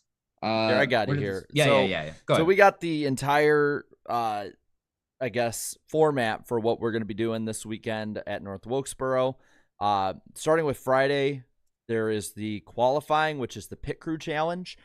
Crews will then set, I believe, the starting lineup for the All-Star Open as well as the heat races. Then you have Saturday, the Craftsman Truck Series race, as well as All-Star Heat 1 and 2.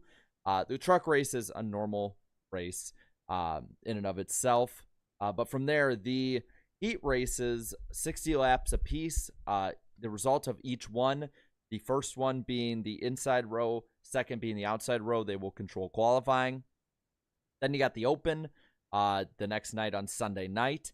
That will be 100 laps. There'll be a competition break at lap 40. Top 2 finishers in this race transfer the All-Star race, just like how it used to be when it was run at Charlotte. The fan vote winner as well goes to the All-Star race. Now, the field for this will be 2022 and 2023 points race winners, as well as past All-Star winners and NASCAR Cup Series champions. So you have to have done something really good to get into this race, as well as those 2 open transfers and the fan vote. And then the format, man, it is so tiny, it's hard to read even from my end. So all the laps will count for 200 laps, unlike the Clash, which had caution laps not count. With this, and I swear it is so hard to see. I apologize to those trying to read it because I'm trying to read it too. You're good. But from there, You start on sticker tires, and then let's see. You have 3 additional sets in the pit box. With all laps counting and overtime rules in effect, you also have a competition break on lap 100, a bit of a halftime, if you will. After that, there will only be 1 additional set of sticker tires able to be used, so it'll be very much a dash to the finish. And I want to bring up some historical context to how long this race will be.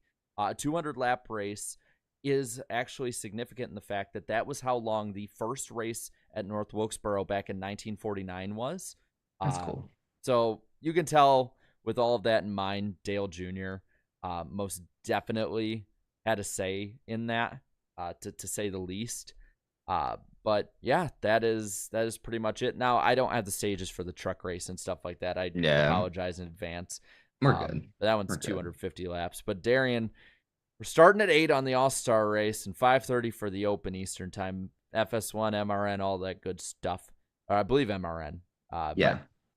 But what's the weather looking like? So for Sunday, 76 degrees with morning showers and a 30% chance of rain. So let's just get the rain out the way early in the morning, so we can enjoy the racing. The defending winner is Ryan Blaney at Texas Motor Speedway. Excuse me. The actual it says it in the itinerary. I totally don't be mad at me. You wrote it in the itinerary. But the actual track race winner is Jeff Gordon in 1996. So yeah. And then the truck race. Yes. So we got that one at 1:30. That one as well is on Fox and MRN. Ooh, interesting. But yes, Eastern.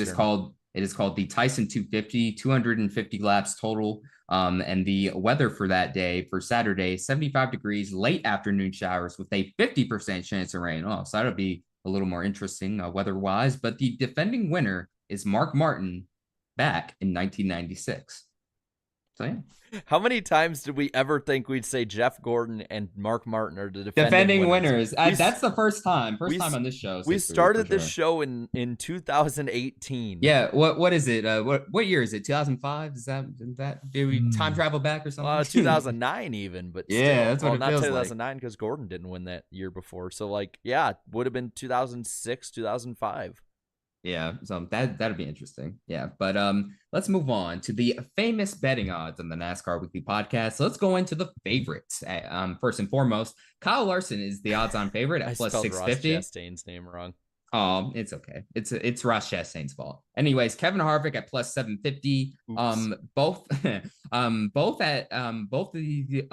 of these drivers are at plus 900. Joey Logano and Christopher Bell. And finally, rounding out the favorite segment is William Byron at plus 1,000. As for the best of the rest, Martin Truex Jr. is also plus 1,000. Denny Hamlin is plus 1,100. Ross Chastain plus 1,200. Chase Elliott plus 1,400. Kyle Busch plus 1,600. As for the underdogs, Bubba Wallace plus 2,800. Brad Keselowski plus 3,000. Daniel Suarez plus 3,500. Eric Jones plus 6,500. And finally, Ricky Stenhouse Jr. also at plus 6,500. And now moving on. What was that? Like I said in the chat, my apologies. But to my defense, Riss is my girlfriend's name, so I probably just mistyped it. Oh no! Did it autocorrect? It autocorrect. I think it had to autocorrect, either that, or I accidentally typed in her name. Yeah, but my bad. So you're good. Iris. It's all good.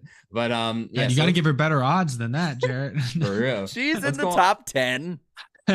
So before we move on to picks, let's go over really quick the fantasy standings really quick.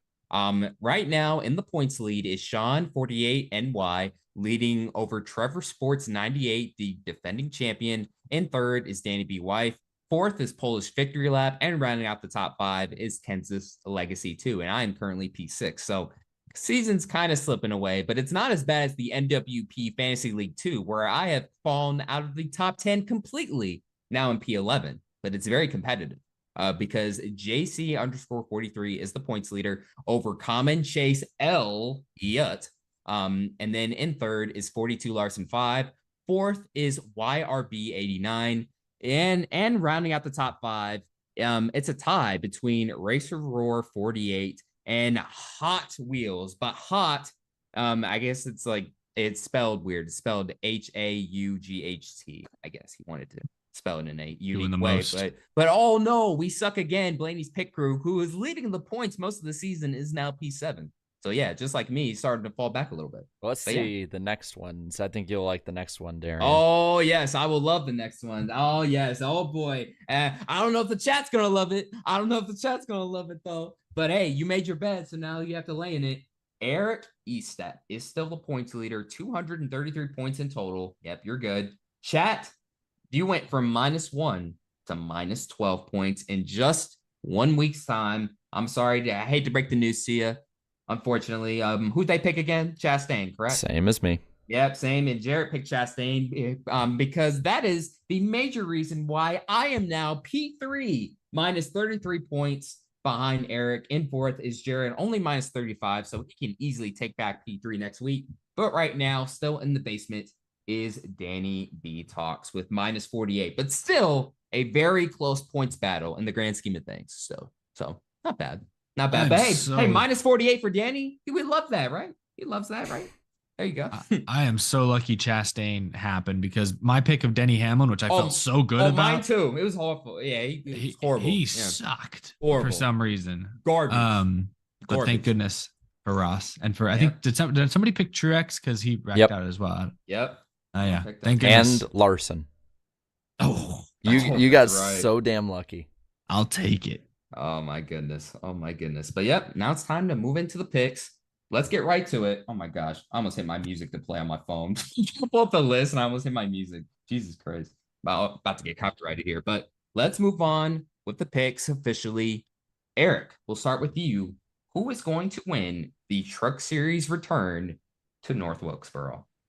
Y'all might not have liked my Michael Waltrip top 75 pick, but my NWP race picks have been red hot. Someone needs to cool me off after these last few weeks. So hey, stay humble now. Come on now. We're way past that. This is my year. I'm done finishing second, whether it's to Jarrett, to the chat. We're winning it this year.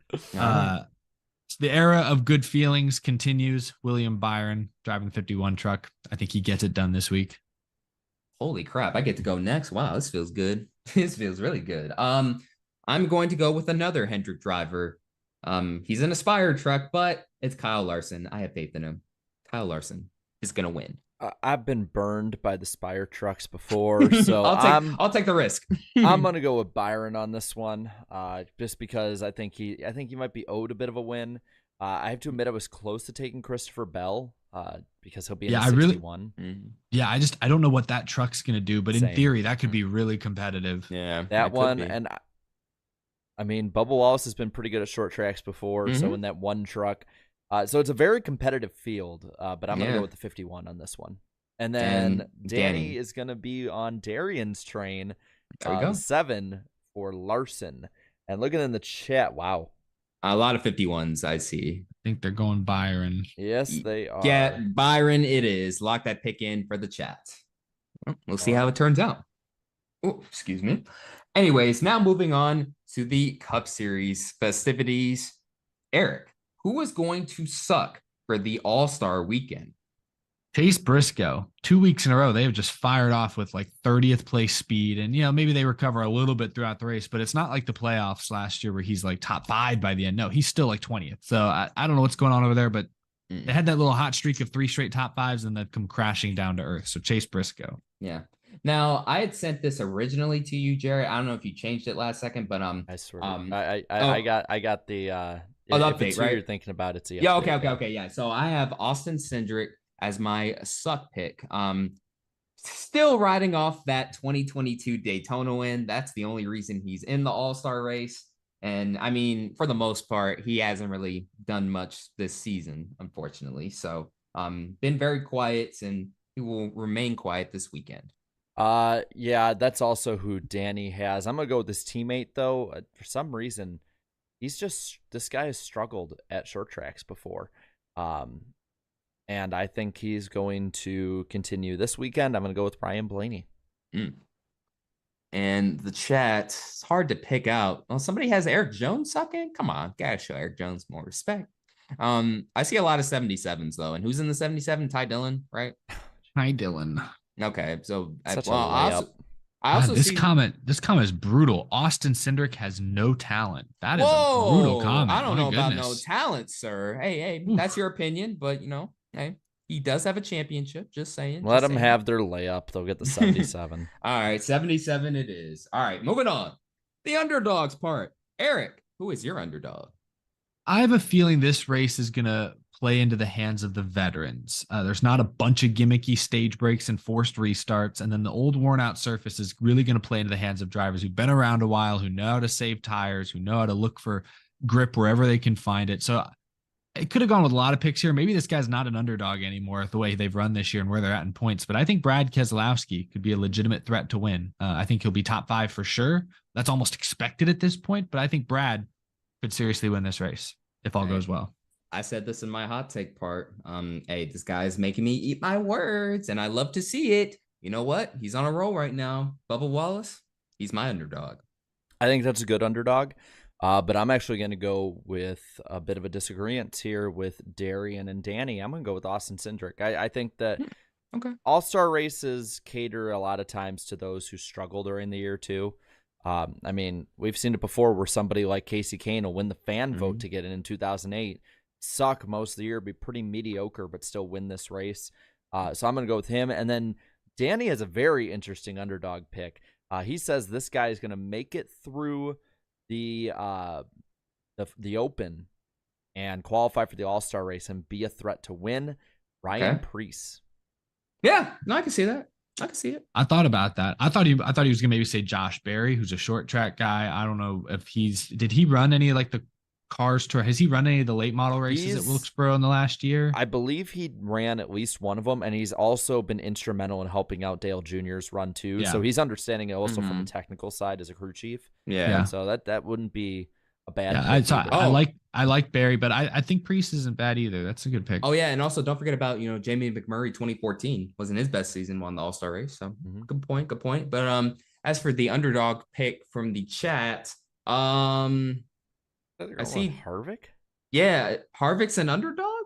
I don't know. Are you sure? Hey guys, are you sure? Because if you pick him, you're not going to be able to pick him for the win. I just don't think he counts as an underdog. I don't know. They can take him if they want. I see 4 Harvicks in a row. Yeah, if they want him. I picked Brad as an underdog, and I guess Harvick's a little higher up in points. So yeah, maybe not. I don't know. Dude, Napa Racing fans quit picking Harvick. That's my win pick. Oh no. Honestly, should we make a rule that you can't be an underdog pick if you're top 10 in points? Yeah, after this week, All-Star race is different. They should have Harvick. Yeah, that's their pick. But I think we do need a little groundwork. We'll set some rules. Yeah, we'll set some rules eventually. But right now, since it's the All-Star race, give him Harvick. Yeah, give him Harvick. Sorry, Napa Racing fan. Blame the chat, not me. Anyways, now for the main event of the evening. Who's gonna win?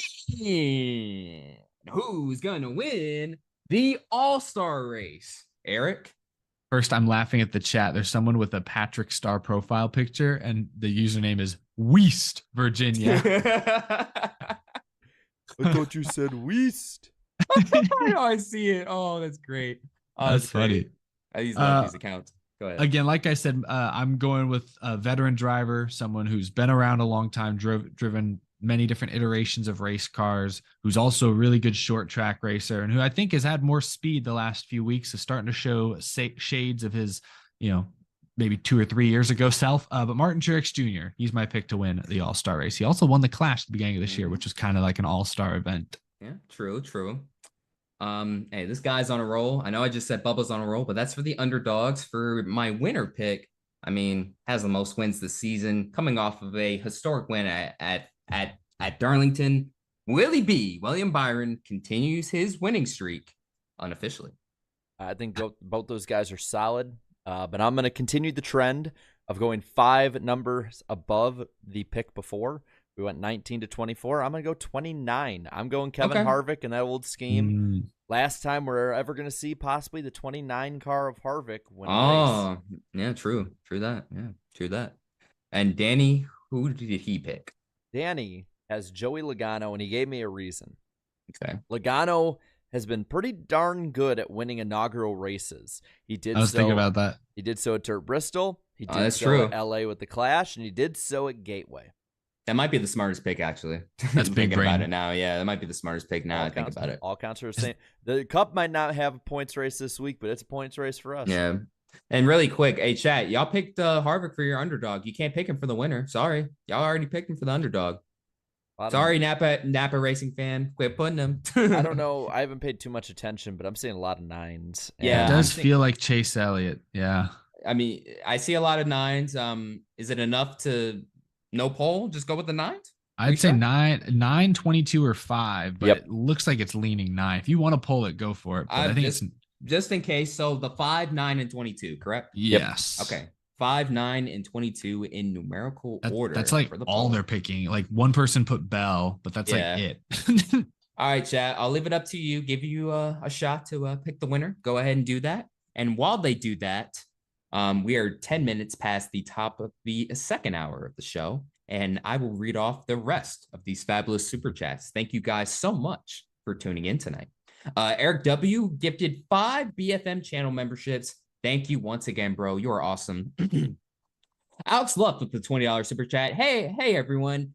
It was great to meet Danny, Jarrett, and Darian. Unfortunately, missed Eric. Another cool thing that happened to me was that I had a tip of the hat exchange with Richard Petty. Whoa. Helped that it was in the front row of the seats. Wow, that is awesome too. That's pretty cool. He doesn't do that too often, I don't think. So that's pretty cool. I'm sorry I didn't see you. I don't know where you ran into all you guys and didn't see me because we were together for a good Eric's portion. the tallest. You can't miss him at all, bro. You really can't. Yeah, that joke's so stale at this point. Anyways, Jimmy with the $10 super chat says, "Hi guys, that was a great race from Sunday, and Jared did a great job commentating the race from last night. Absolutely, and that was great racing from the Gen 4 car. Yeah. Gen 4 at Indianapolis. I won't spoil the winner, but it was definitely chaotic to the end. I've raced Gen 4s there on iRacing. It is a lot of fun for sure. It's the new 900 horsepower ones, man, and they're beast for sure.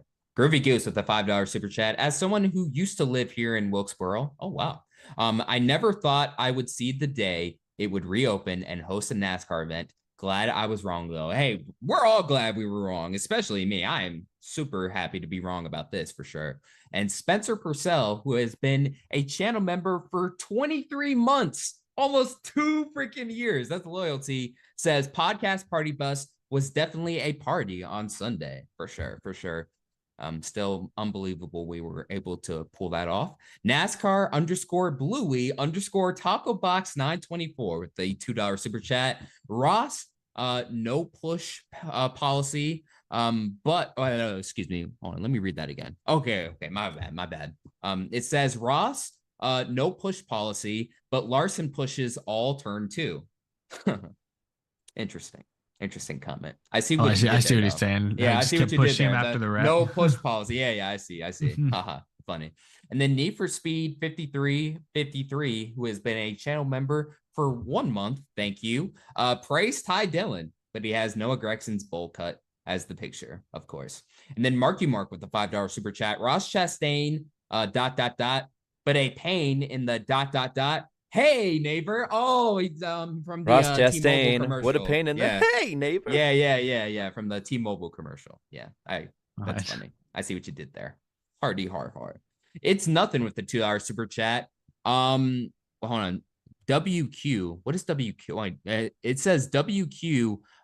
Best 2023 throwback scheme. I don't know what WQ means. Just a question, I guess. But best 2023 throwback scheme. From any series, I guess. I'm counting the Harvick one. I'll say Harvick. But I said Chase Elliott was my pick. Yeah, it's just most recognizable. Although I will say, seeing it in person made me like the Bell Kenseth one even more. I'm biased. There's still a lot of unused space on the door, but that was also, I think, underrated. I think that was a really good one. I mean, it's not a throwback, but I mean, like the Ken Block tribute. I mean, that's awesome, man. That's pretty cool. They got on a NASCAR for sure.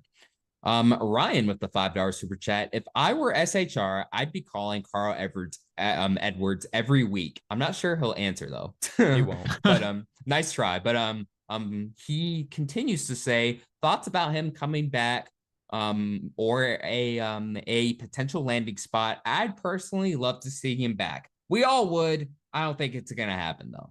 Not full time. I mean, I don't know. I don't think he comes back at all, but you never know. I could see him doing a race somewhere that tickles his fancy, but full time, I don't think there's any chance he's ever full time. I know he was teasing it up, but it's just one of those things like, hey, I'll believe it when I see it. But he did disappear off the grid for a reason. So he made his million. But he also came back. Did you watch anything what Dale Jr. had to say on his show about it? Yeah, yeah, I did hear it. He thinks that the closer Edwards gets to the track, there's a better chance he'll get that itch to do a race or something. If I'm not mistaken, the rumors that Junior and a couple others, Denny Hamlin, have said that Kenny Wallace got it right. And a big part of what Kenny Wallace had said in the past was that it also had to do with Dale Jr. and the concussions. Mm-hmm. And I have a feeling that, especially having kids now and being in their lives that long, Plus, I don't know if it's true or not, but I saw somebody say that his wife is like a neurosurgeon or something. Well, that's why. That's one of the main reasons. Yeah. I don't blame him though. I mean, yeah, you don't. No. He made his millions, and it's not gonna. I'm not putting my hopes on it. If you want to put $1 on it and win 100,000 if he comes back for like a truck race or something, like be my guest. But I don't think it's happening. Mm-hmm. I agree. Marky Mark with the $5 super chat. Oh, this is a good one. Ross Chastain does not equal the Intimidator, but Ross Chastain does equal the common denominator. Oh, that was a good one. Hey, that's a good one, Marky Mark. Hey, props to you, bro. That's a good one. I like that. Cam Jester with the $10 super chat. He says, I'll listen at work tonight. Unfortunately, work overnights. I've always been curious though. If y'all didn't watch NASCAR, what motorsports would you watch? Love the show. Keep it up, guys.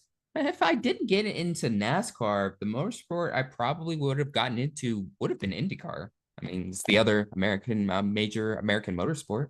So yeah, I mean, I'd probably watch IndyCar. I'd like to say like I'd go to my local short track and watch late models or super late models. I'd watch that too, but it's not. I mean, I guess it's easier today with things like flow racing and all those other platforms. But it would have been hard growing up to like keep up with those. Yeah, I'm gonna be honest here, man. And I know this is probably gonna be unpopular to say as a racing fan.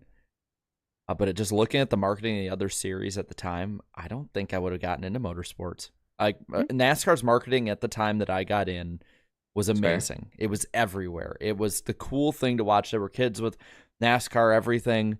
You didn't have that with IndyCar or Formula One. Yeah, you had the Speedway, but the only thing that we really would look at would be the trailer races of destruction. Which is not racing. Well, I guess technically it's racing, but it's like if we're talking the vein we're talking now, especially since at the time IndyCar part and the split still in effect. Like when I became a fan of racing, I think it'd be really difficult for somebody if they weren't getting into NASCAR between the years of early 2000s to about the late 2010s to get into motorsports in general. So. If I had to pick one, just because I'm thinking of someone who wouldn't have gotten into it as a kid, maybe I would have jumped on the F1 fad for a bit, but I don't know. I think I would have gotten hooked on whatever had the best video game in the mid 2000s. That's true. Yeah. Besides NASCAR, because I think NASCAR probably had the best video game in the 2000s. And really quick, the poll is extremely close. Right now, Kyle Larson, 34% for Larson, then 33 and 33 for at some point, Elliott.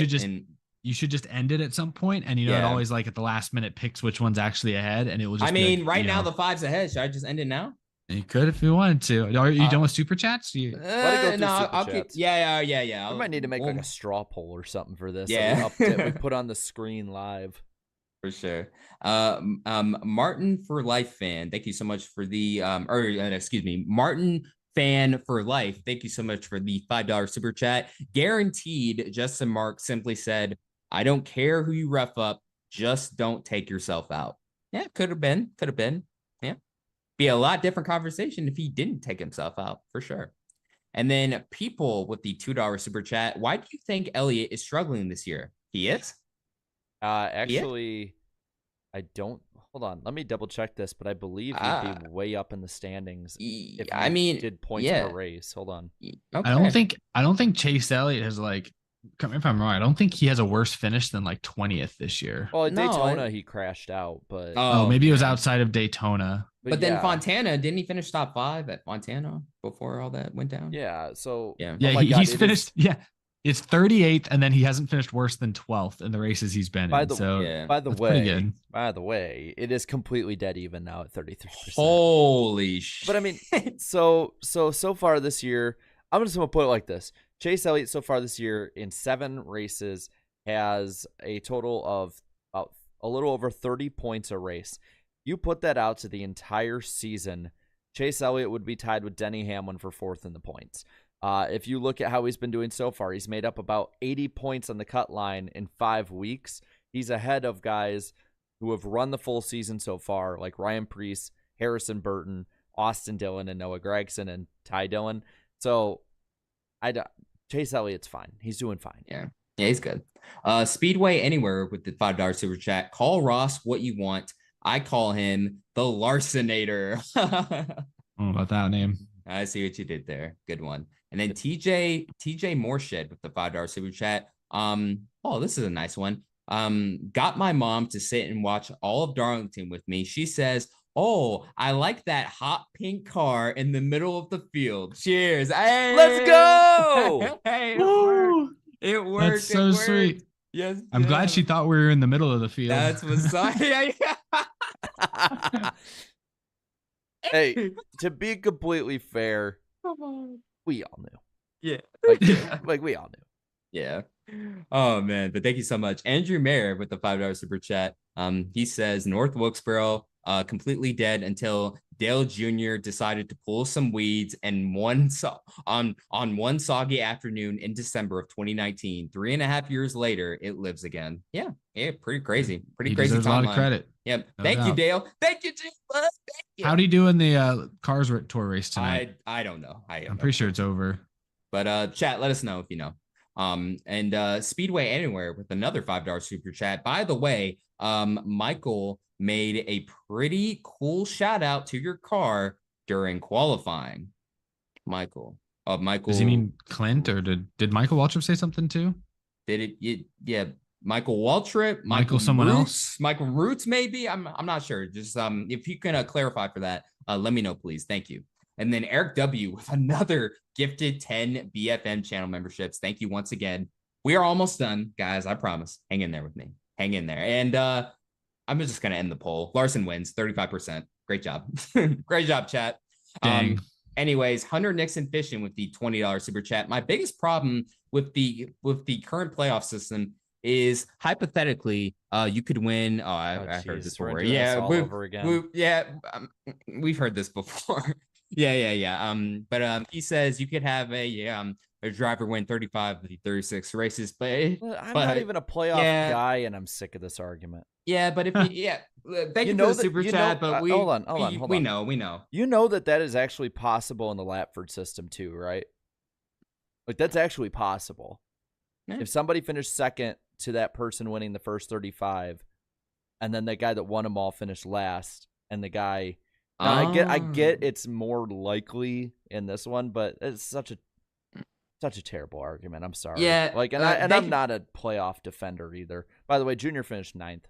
Okay, not bad. Who won the race? Do you know who won? I'm just looking at the chat. Okay. But Ed, thank you for the super chat though. Appreciate all of the opinions. And then Craig left a $99.99 super chat earlier. Thank you so much. And Need for Speed 5353 with the $2 super chat. Vote Ty Dillon for president. I'm good. Maybe vote BJ into the All-Star race. Yeah, vote BJ McLeod into the All-Star race. There you go. Ross Chastain with the $5 super chat. Chuck E. Cheese and HMS ... Perfect for Mickey Elliott. Oh my gosh. They set themselves up. Hey, they did it to themselves, Eric. They set themselves up for that.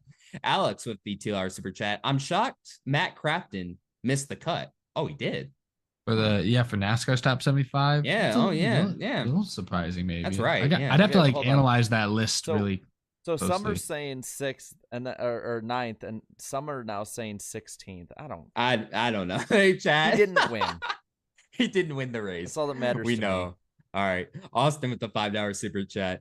Promise me the show won't sell out like Pat McAfee did. Yeah, you damn right. We're never gonna do that. Yep. Yeah, don't you see But those 30-something thousand watching? We're just like Pat. yeah, exactly. But No, but no. but in all seriousness, you guys are great. Stay independent if you can. Absolutely. Yes, sir. Yes, sir. Thank I you. agree. Yes, sir. NASCAR Sun 2414. Thank you so much for the $5 super chat. Iceberg and Eric, I hope to see you guys at North Wilkesboro this weekend. We'll be doing a tweet will you be doing either a tweet up or meetup this Sunday for fans to see you? I might be there might be a spot I'm at on Sunday that I'll tweet out and let everybody know. But no guarantees. Okay. I'll probably just be wherever that is or at the tweet up if that's the fact. The real question is if you can find the wild slap shoes about. Ooh. Yeah, I think he'll that's be a good riding question. in with us, but wherever we all go from there, the three of us might just disperse. Oh man. Oh man, for sure. Rowdy8 _ diecast. Thank you so much for the $2 super chat. Ironic how Biden money saved North Wilkesboro. It's true. Yeah, it's And true. indirectly, It's true. yeah, kind of Yeah, did. it's true. Yep, for sure. Slay Supersonic with the $9.23 super chat. Hello, my fantastic board. ... I mean, holy Trinity. No Danny? The one person who Chastain should not mess with is Harvick. Kevin has nothing to lose. Yeah, I agree. He's gonna be gone after this year. Yeah, I agree. Don't mess with Harvick. And he knows that. He knows that, I think. Alex Luck with the $5 super chat. Both guys have cringy reality shows. Therefore, Austin Dillon is NASCAR's version of The Miz. Boo! And he just has a bunch of boos. There you go. Yeah, I should have docked Austin Dillon for the reality show. That's my bad. For real. Didn't it get canceled already? Oh, probably. I don't watch it. It's not for me. That show was not made for me. No, yeah. It was made for like my mom, basically. And I don't even think she watched it. And she watches like Love and Hip Hop, some of the trashiest reality TV. So if it's trashy reality TV, she'll watch it. You're just trashing your mom in front of like hundreds of people. No, she knows it. She knows it. Come on now. Doesn't She mean you even gotta says- say it. No. She has even said to me, "Let me watch my trashy TV." It doesn't mean you have to say it.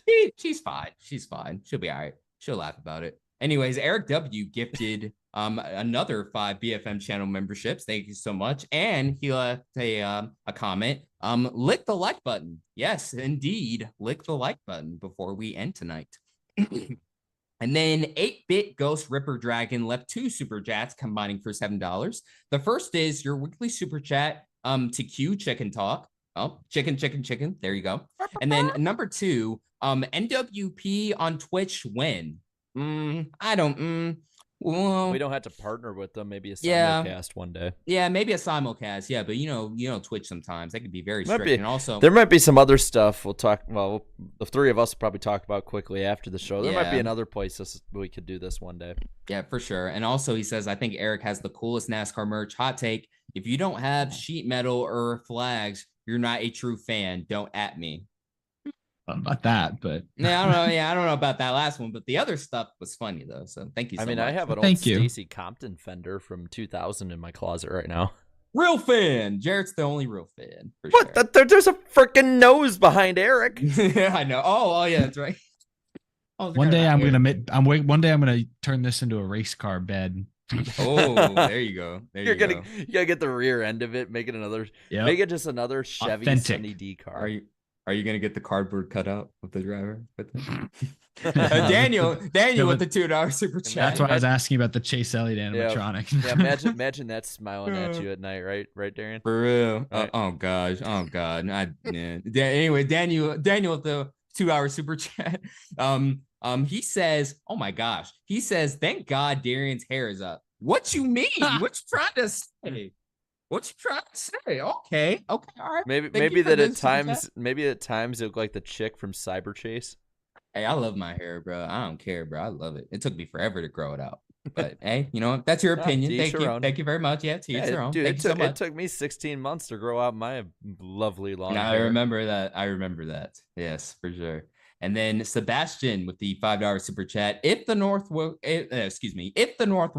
All-Star race does not live up to the hype, How will this impact NASCAR's decision of the track's future, short and long term? It's coming back next year. It's coming back. Already have the signs up. It's coming back next year already. And also, too, hey, if the fan base overreacts to the race not being as good, I swear, hey, dude, come on. It's just the first one. We've been saying it. Don't be shocked, okay? Do not be shocked. Give them some time to work on the short track stuff. Just give them time. Groovy Goose with the $2 super chat. Do you see NASCAR going back to Japan for a race? Not anytime soon. Not anytime soon, but they are looking to expand to some other regions of the world for sure. They've been looking into that. We're almost done, boys. I promise. Napa Racing Fan 927 with the with the 2 super chats that combined to $4. The first one says, "Where should the All-Star race go next?" Poll. I don't know if we'll do a poll, but I don't know. Just keep it at north of Wilkesboro for as long as you can. I mean, just brought back. Assuming the race is decent, yeah. And then secondly, McDowell Supremacy with Mark Martin throwback. Go 29. Okay. Yeah. Oh yeah. That was a pretty cool throwback. That's a good looking car. Yeah. But he's rooting for Harvick to win. Quick Boomerang with the $2 super chat. Why not Ward Burton, Daytona 500 and Southern 500? I had him so close to making my list. I had him at 78, I believe. All he needed was something to just have shot through that window. How many wins did he end up with in his 2 or 3? Yeah, I think that's why I had him below. Was like it Dylan's 5, at 4. Maybe? I think it might have been 5. Check. Was it 5? Yeah, I should have had him in there. Hold on, yeah. I'll check. I don't know. There's no way I could put him above like Byron and Blaney. No, he was not on my list. I couldn't have him up. Oh, he did have 5 wins. Damn, I should have probably had him in my top 75 right. Then. Yes, and I think he won. Yeah, he won the Southern 500 and the Daytona 500. Maybe I did have him. Let me look at my list. I think I had him at 78. Yeah. Go ahead. Wait, keep going. didn't he? He won twice at Darlington. Fun fact. He did. Bobby. Did he sweep? Or no, Jeff Burton swept. Yeah. Wrong Burton. I know, Bobby, I get mixed up sometimes. Bobby Whitesoul with the $2 super chat. Are any of you guys going to Michigan? Oh, that's gonna be an awesome race for sure. I'll be there. I don't know any. I don't know. I'll have to decide later. I will say it's intriguing based on last year's race. Very intriguing. Yeah, it's gonna be great. Yep. And the final super chat of the evening from Alex Luff with $5. The Miz. The Miz said he could beat Dale Jr. in a race with Tesla. Enough said. Boo. There you Who's go. the Miz? Is this a wrestler? I don't know. Hey, is the Ryan Vargas in the chat? Is that the Ryan Vargas? What's up, Ryan? How's it going, bro? Good to see him. Good to see you, bro. Good to see you once again. But anyways. Hold on. I want to ask since he's in there. When's Nugget Reviews coming back? Yeah, Nugget Reviews ain't been, what's it been, 3 years? Yeah. It's been a minute. I'm wanting them Nugget Reviews. It's been a minute, do bro. boneless wings count as nuggies for the Nugget Review? For real. These are pressing questions. Hey, shout out to Ryan, though. Continues to do his thing. He's made multiple truck starts this season. So yeah, hey, continue to do your thing, bro. Yep. Keep grinding, bro. Keep up the hard work. But yeah, bring back Nugget Reviews, bro. It's been a minute. But anyways, that'll officially do it for this evening. Another edition of the NASCAR Weekly Podcast is now officially in the books. Give me a second. Freaking itinerary, close down on me. It'll be on my channel because. Oh yes, that's right. We're previewing the Coke 600, and like tradition, we have Indy 500 picks. And the cool thing about that is highest super chat. So one time a year we do it. Highest super chat gets to pick the Indy 500, but you have to have your Indy 500 pick in there. So be ready. It should be pretty fun. And Darian, I mean, you're going to be out in Indianapolis pretty soon. You think you can maybe we'll see if you can drag a David Land on for a little bit? Yeah. Perhaps we'll find out for sure. Really cool. One final super chat, Jimmy, with the $5 super chat. Dale Jr. finished Dale Jr. finished in 16th place tonight. The race was won by Brendan Queen. Oh, interesting name. Brendan Queen is a winner. So Queen in the winner's circle. That's cool. But like Jared just said, join us next week on Wednesday night, May 24th at 8 p.m. Eastern Time on the Icebergs channel for NWP. We're going to be going over the Coke 600, Indy 500 preview, as well as going over 70 through 66 in the top 75 list. That'll do it once again. Fellas, anything else? Any final thoughts on tonight? I want to go to bed. Yeah, I want to go to bed too. Oh, damn, it's already 9:30 over here. That's right. But Because we hey, ramble. Yep. It's like we're Led Zeppelin here. We ramble on. Hey, you guys watch this ramble. Appreciate it. And once again, one final shout out to Live Fast and the Daily Downforce for making the podcast party bus scheme happen. The link is down in the description below to pre-order a diecast, and we have plenty of diecast left. Also order a shirt as well. So a lot of merch over there. But anyways, that'll do it for another edition of the NASCAR Weekly Podcast. Thank you guys so much for watching. This is Black Flags Matter. Catch you next time. Goodbye. That's the front tonight. Go get us a W. Hell yeah. Ready. Green. What the copy? Right foot down. We had to go flat. Unbelievable, man. Ready to keep your head in it. Holy oh boy. Oh boy. Yeah. What? Yeah. I'm done with it. Miss your face. Set sail. Steve, you look beautiful. Doing great. Ridiculous.